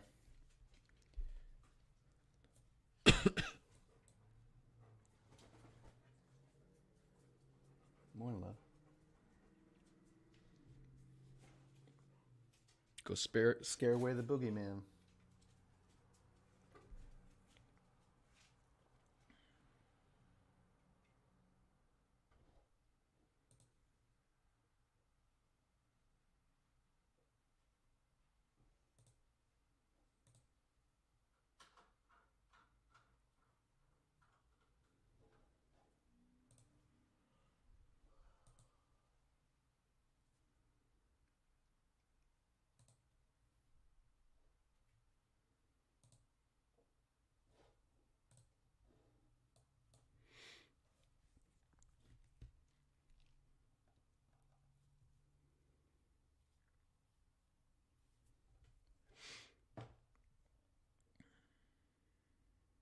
Michael says, I pulled my way out of almost 2% drawdown.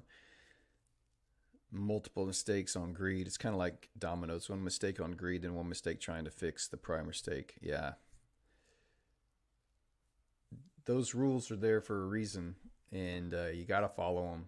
I think I have a tweet coming out later today where it talks about having trading rules. Like writing down your trading rules and having your rules is like, it's like having a kid who you live on a busy street and you want them to be able to play outside and have a good time. So you build a fence around your yard for your kid to play in to keep them safe. And then you take your kid outside and you just tell them to go play in the street. That's what it's like, writing down your rules for your trading system and then just ignoring them. It's you're running out into the street and playing in the middle of a busy street instead of playing inside your safe little yard.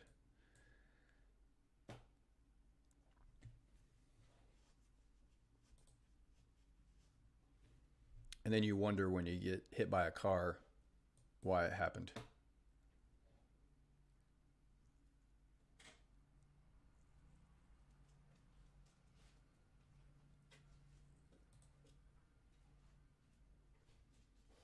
Hey, buddy.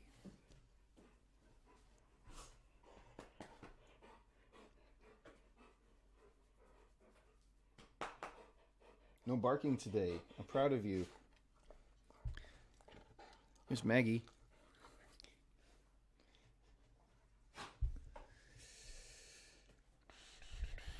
I'm gonna mute my mic here real quick, y'all. Just a second.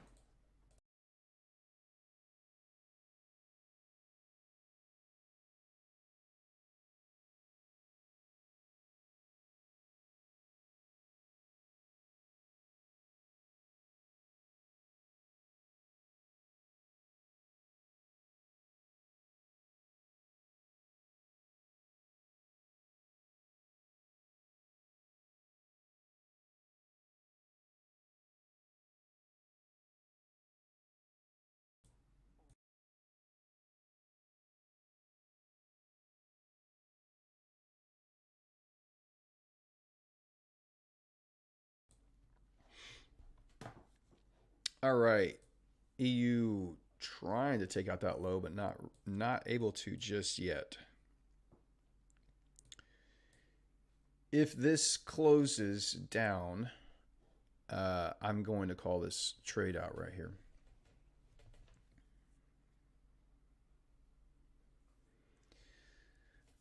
Let me get back over here over on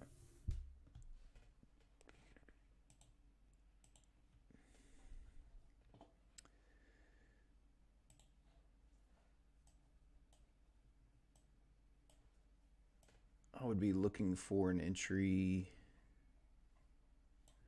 here.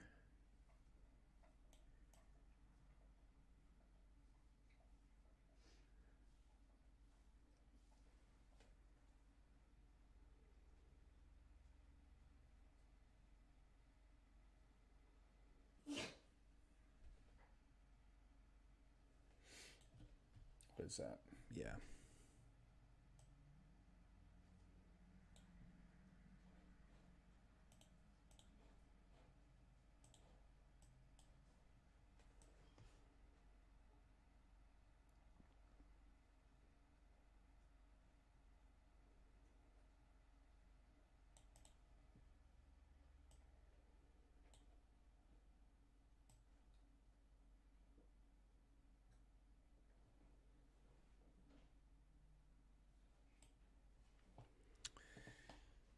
All right, with a minute left, I'm going to go ahead and call that. I'm going to sell limit that right there on EU.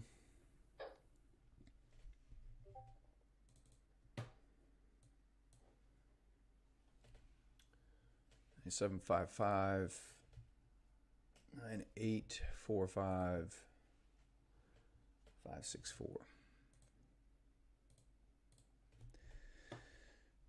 All right. Copy that out.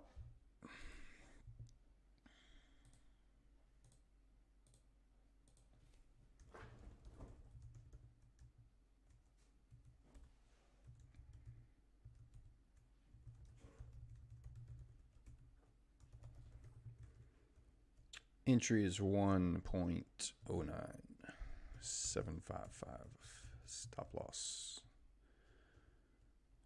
1.09845, and TP is 0.09564.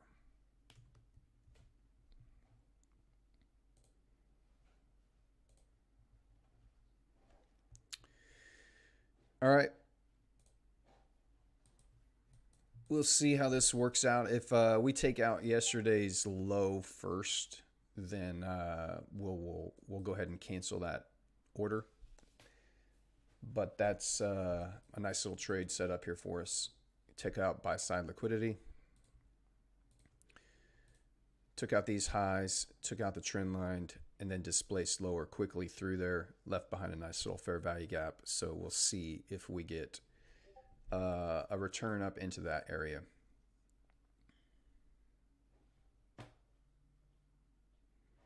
And then we'll target yesterday's low here.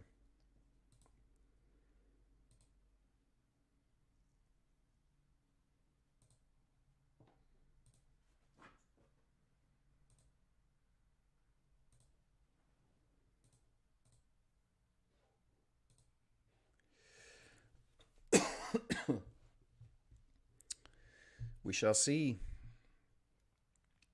What would be kind of nice is this hourly candle closing back up just a little bit off from where it is right now, and then the next hourly candle come up and wick you in, and then head down for these lows down here. We'll see what happens. I like it. Good setup.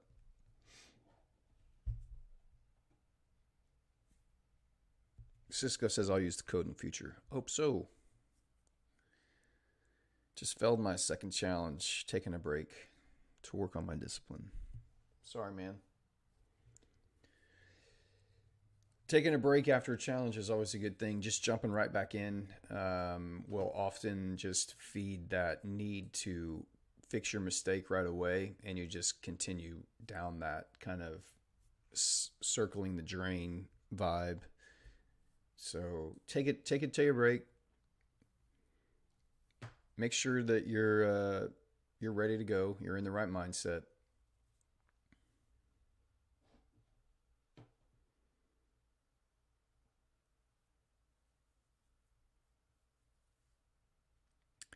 The New York Open. For Forex is 7 a.m.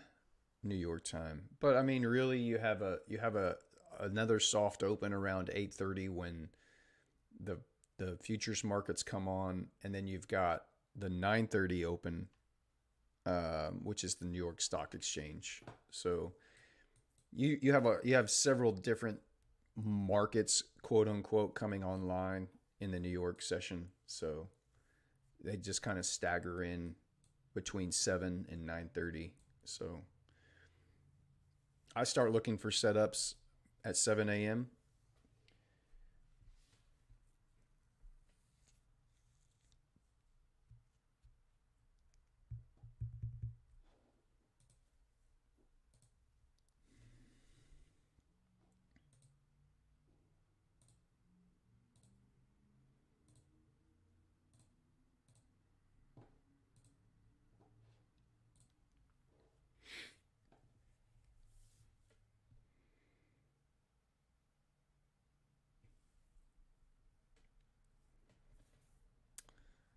Yeah, checking, you're right. It when you're just trading the S&P, it's 9:30 to 4. That is the downside, but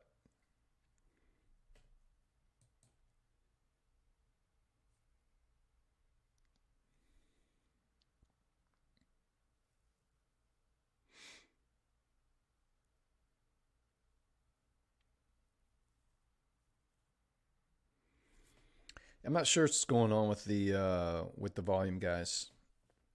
Most everyone says the volume sounds okay, but it does seem like there's a couple of you that I don't know. Maybe I'm just backing up away from the mic more than I normally do, but I mean nothing has changed. Nothing has changed. I can turn the gain up maybe a little bit, but besides that, I mean it is my signal is super clear.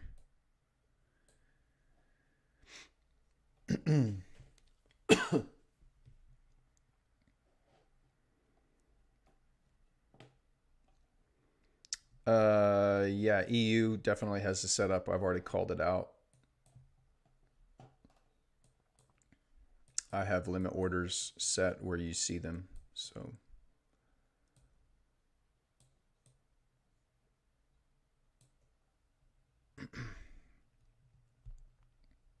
hey Moby Dick, welcome in.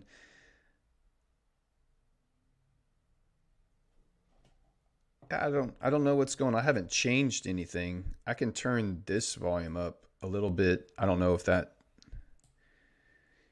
it's I don't want it to start clipping and getting super loud there. So I wonder if I can.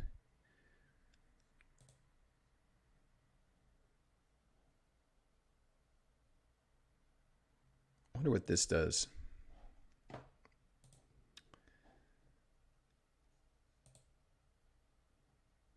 Oh, it's got a compressor. Cool.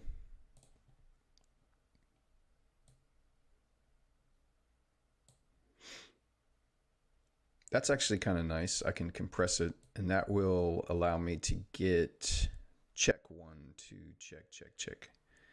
So if I get up into there,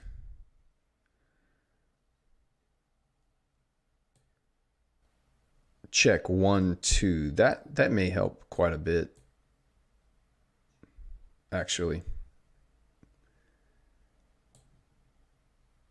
And then I can add a limiter to make sure that it doesn't ever get above right there. Check one, two. That's nice. I forgot that that stuff was even there. That's helpful because we can get it pretty hot. That should be a lot better. How's that sound? Well, I my actual college degree is in sound recording technology, so I should have had the sound stuff worked out there just fine. And I thought I did, but I didn't realize it actually had filters I could use to get that juiced up a bit. So there you go. Now you know.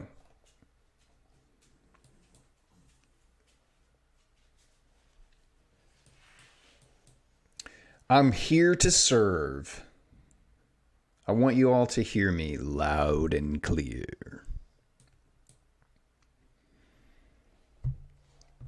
Sound tech is the one tech that I am very good with. I can do sound all day, every day.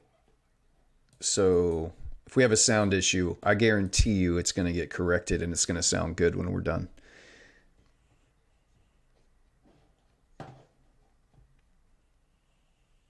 Have to turn it down now. I'm sorry. Now you're going to be able to hear my mouse and clicking a lot more though too though. So it comes with pros and cons. You get to hear my voice a lot clearer, but now you can hear all that junk too. So now I'm going to have to get a mouse pad and make it quieter over there. Lark Trading. I think it's Lark Funding. Just posted this. Nothing quite like watching a trader receive a 200K funded account and within 2 hours open 50 lots on UJ. I mean, it depends on what their stop loss size is, but 50 accounts on a 200K account or 50 lots on a 200K account, it may not be that much. Because like if this trade gets triggered in, it would be 20 lots on a 100K account. When it copies this over, it would be 20 lots. So on a 200K account, that's 40 lots. So I'm not sure, 50 lots is not that much more.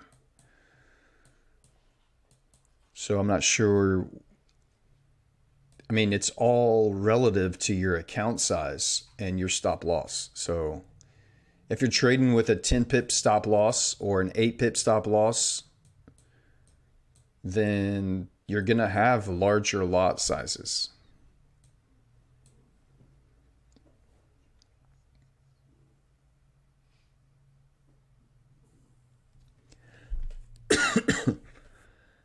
Does a strat prioritize stop loss levels at the body highs, lows, as opposed to the wicks? There's some discretion here. It needs to be above the breaker. It needs to be above the minimum, the body of the candle that created the fair value gap. These three candles created the fair value gap. So I have to go above the highest body. So it's either the body or the wick. And because it's so far above the breaker, I'm going to just use the body. And that gives me a nice 9 pip stop loss. 7 is about as low as I like to go on EU. But 7 pips to like 12 pips for EU is probably where it typically falls. GU is probably 12 to 20 pips, somewhere in there on GU. All right, coming into the hourly close here, and I would like to see this not close super far down on this hourly candle. I would like to see it close up a little bit higher, but anything that leaves that sell side liquidity in place will be fine. If it takes out this liquidity here in the next hour, we'll cancel this trade.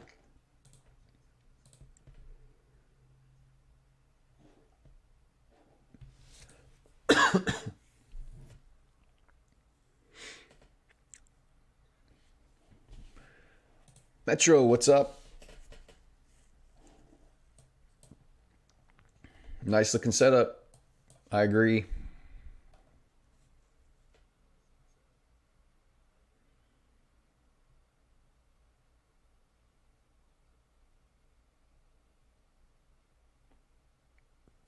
Lot size doesn't matter. The risk to trade, which should not be more than 1 to 2%, at least for majority trades. Exactly. YT, you're exactly right. It's all about your percentage risk on the trade. It's not about the lot size. If they throw a 50 lot on and there's no stop loss, that's a big problem. But if they throw a 50 lot on and they've got an 8 or 9 or 10 pip stop, and they're only risking $2,000, which is 1% of their account, or even $3,000, which is 1.5% of a 200K account, I don't see the issue. If you don't want people trading 200K, 300K, 400K accounts and risking 1 or 2% on that account, then don't let them do that. Create rules that don't let them do that. Otherwise, I don't know why you would be complaining about how they're managing risk on these larger accounts that you offered them to trade with. I agree. If you just get a brand new account and throw 50 lots down without any, and you didn't do that in your challenge, like if this trader is trading completely differently than they did to pass their challenge, okay, cool. You have something to complain about and be like, what the hell are you doing? But I would be interested to know if that trader also did this in their challenge. Because if they're consistent in the way that they manage risk all the way through phase 1, passed it, all the way through phase 2, passed it, and now you're funded, and you continue to do the same things that you did in your challenge, then good for that trader. But if they're doing something out of character for the way they normally trade, then yeah, that's a bad deal.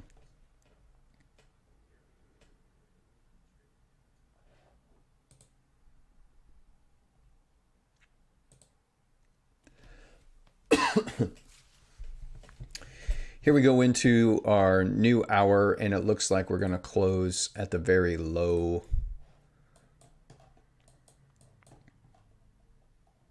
And that's unfortunate. I would have preferred to see this hourly candle close back up here. For this candle now to come all the way back up and give us that large of a wick is a lot to ask from that hourly candle. So it looks like it's probably just going to come down and take out sell side and not give us any kind of retrace to participate there. It's unfortunate.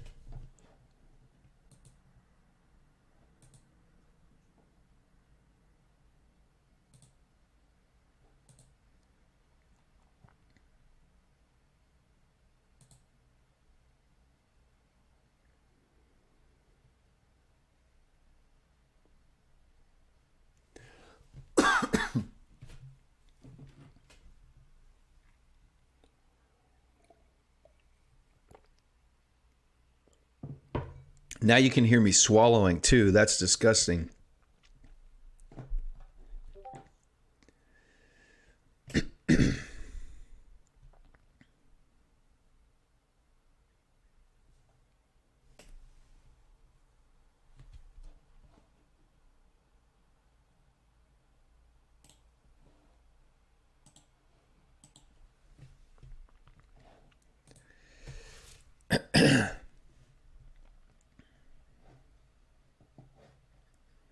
GG says, I'm selling the 1 minute breaker since I bet that 15 fair value gap to remain unfilled.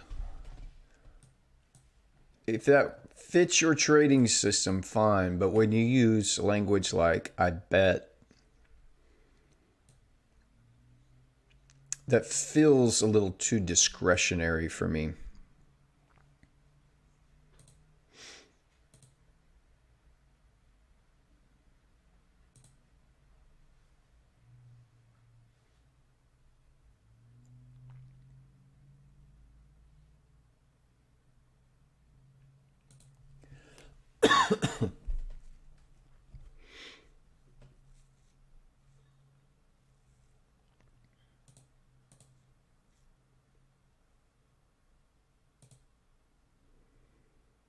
But we'll let it play out and see. I mean, we're in no rush. We will again eventually get the market to cooperate.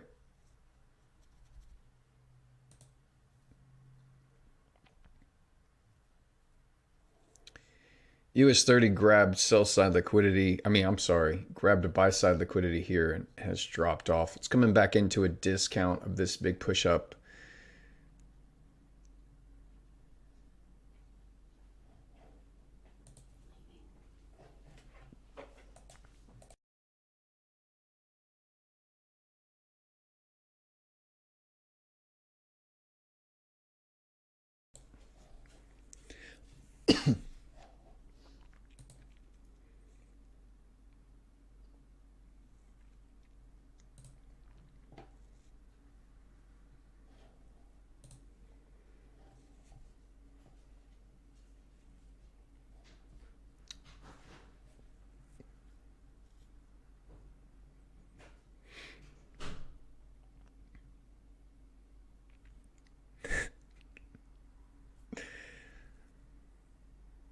The 10K to $2 million ASMR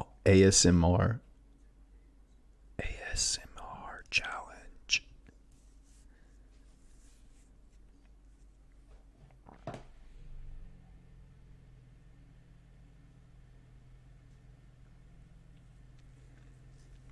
EU trend line. Yeah, I mean, there's obvious trend line here. It'll get rated eventually.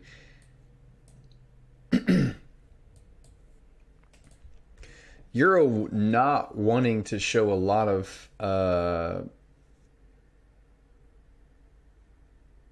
willingness to take out yesterday's low here.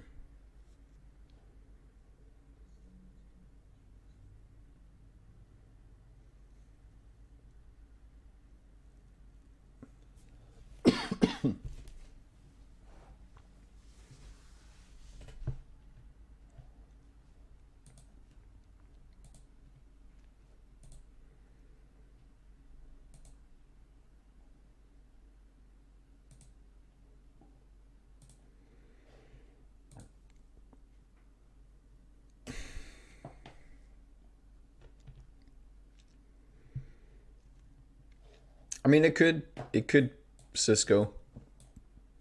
It could stay the low of the week here. My gut says that it's going to get run at some point in the next 30 minutes or so, 30 45 minutes, and we'll have no trade opportunity there.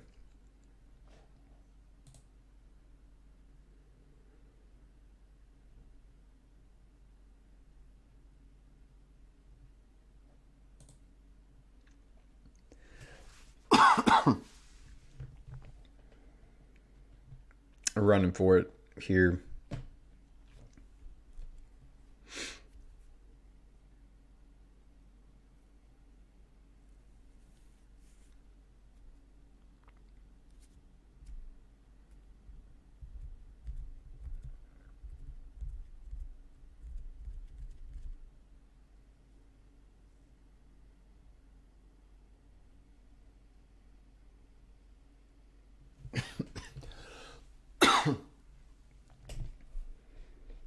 Y'all are going to be asking me to turn my mic back down here pretty soon because he can't stop coughing, yawning, or swallowing. YT, do you also trade bigger accounts for consistent monthly income, or do you have other businesses so that you can trade these small account live streams without any worry? Both. And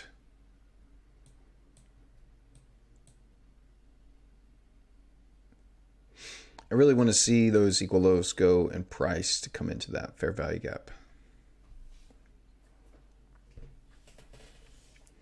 Are you talking about H, this fair value gap down here? It's our daily fair value gap right here. Relative equal lows. I do think that's kind of where we're headed here. These relative equal lows, and tap into that daily. I would not disagree with you on that, but I think it's not going to give us a nice little setup here to work with, unfortunately.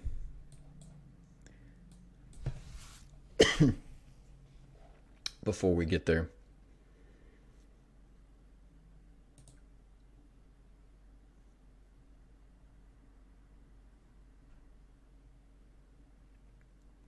I still do think Euro is going to turn around and be bullish. I think here in the next couple weeks, but currently we're heading for sell side liquidity.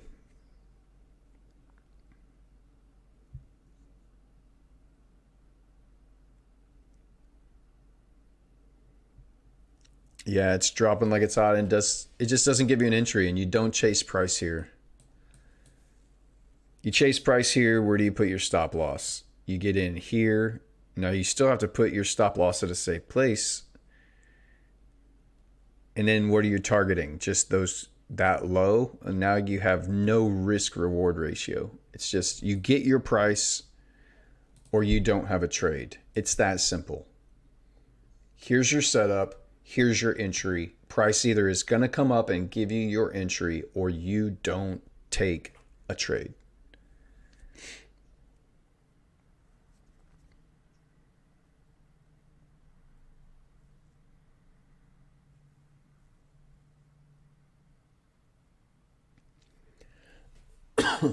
H has been short since London. Good move.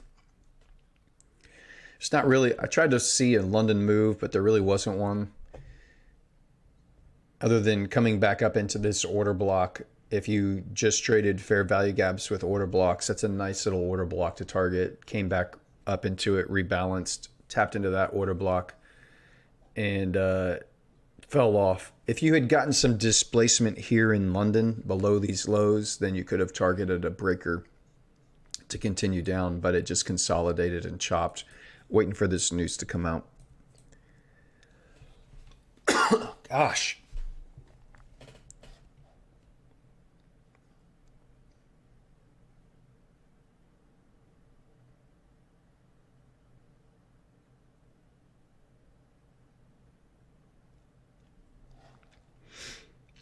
Daz, I'm pretty similar to you. I'm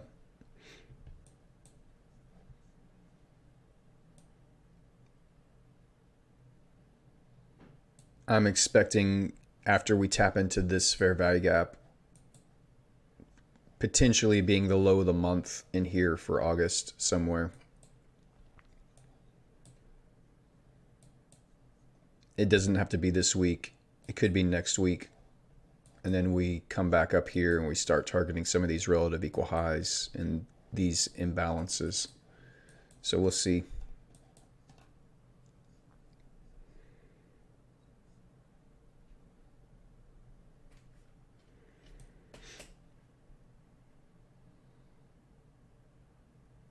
Euro did not take out its low there. DXY did. This is the top of that 4-hour order block here.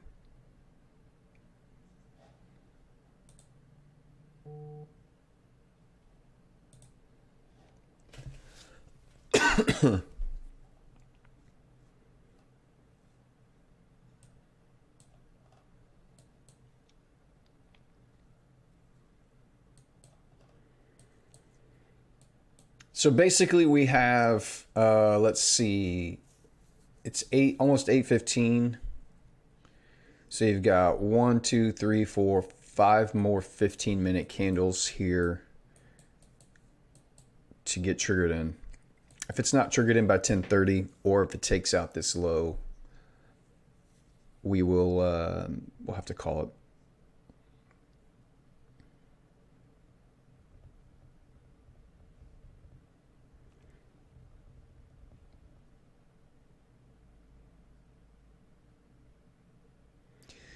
Yeah, Michael, you guys are talking about just it's the too much information paralysis, where you can create a story for either side,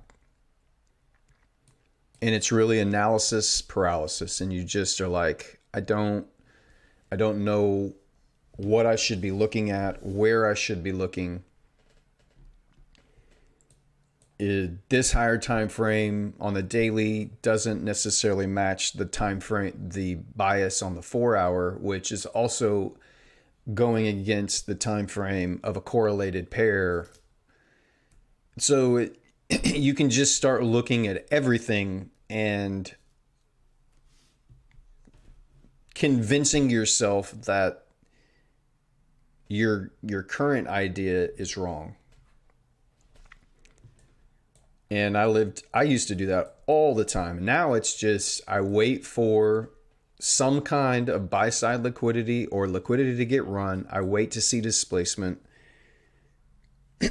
I want it to be in line with my higher time frame bias. And in this case, I'm currently short-term bearish for EU to take out sell side liquidity. So even though I think that in the next couple weeks EU turns bullish, right now this is in line with my bias, and I can say, oh well, DXY has SMT and the GU has taken out its low and whatever. Like you could come up with all kinds of reasons to just, talk yourself out of taking a trade. And this is where it comes down to, can you follow your rules, really? This is where your trading plan comes into place. Did this happen? Yes. Did this happen? Yes. Did this happen? Yes. Did this happen? Yes. Set your orders. And then whatever happens on this trade doesn't matter, because you're focused on the next 100 trades.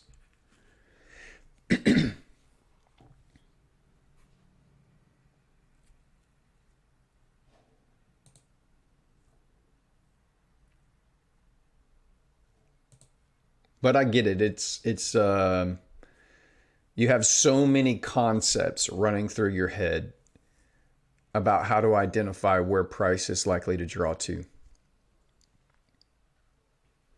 that you can talk yourself out of taking setups and executing when you see your setup. This is what my setup looks like: run on liquidity, displacement. So quick stab up, grab liquidity, displacement away, fair value gap. It needs to come back up and rebalance, and then head lower. That's the whole system, and it's either going to work or it's not.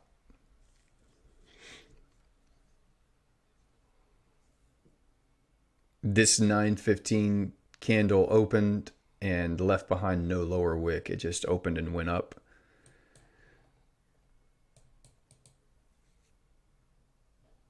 You can see if I hover over it up here on these numbers, the open was 09609. The low was 09609. It's identical.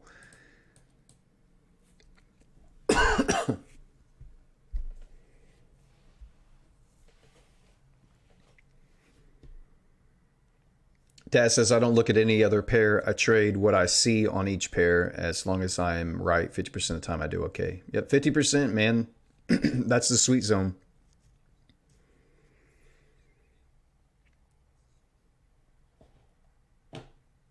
EGU is completely screwing up EU sales.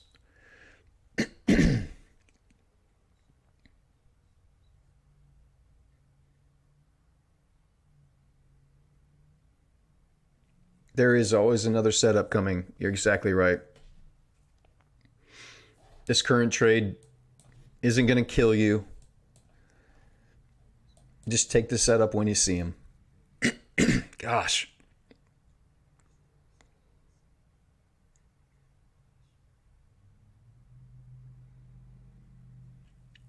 I'm bearish on EU until we get a break of structure on the higher time frame, but I wouldn't take a short in an area. I think we are likely to turn bullish until that area is violated. Michael says, yeah, but there are times where it's 100% clear to me what we are going to be doing on the higher time frame, so I might as well sit out and wait for that than trade an indecisive higher time frame.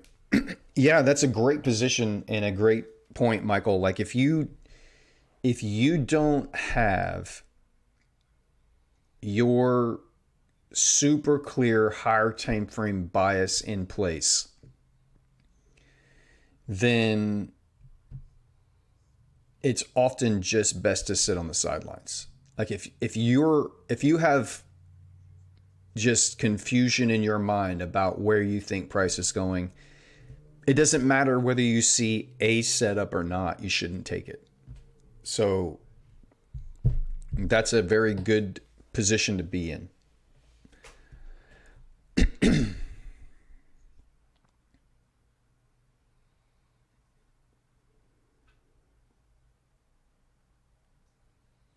Trading night. We're not going to go look at the Gilded Gal. We looked at it all week last week. We're going to go a whole week without looking at gold. But I trust you. I trust you, my friend. Alpha, also the price of oranges all-time high on the market. What?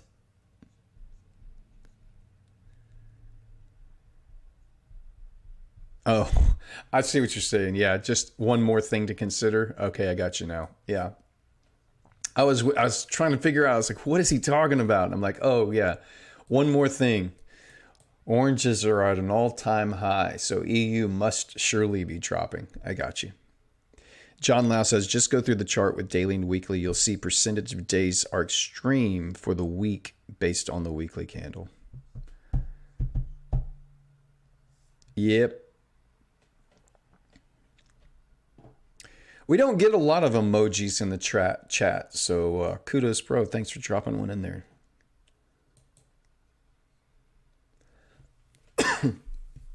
Ugh.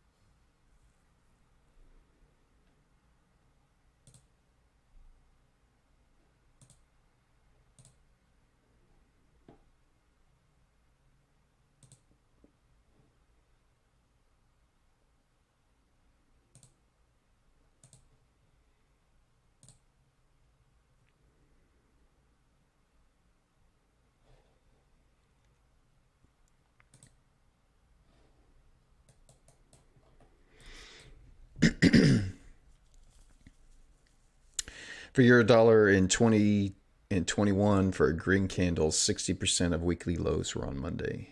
Really?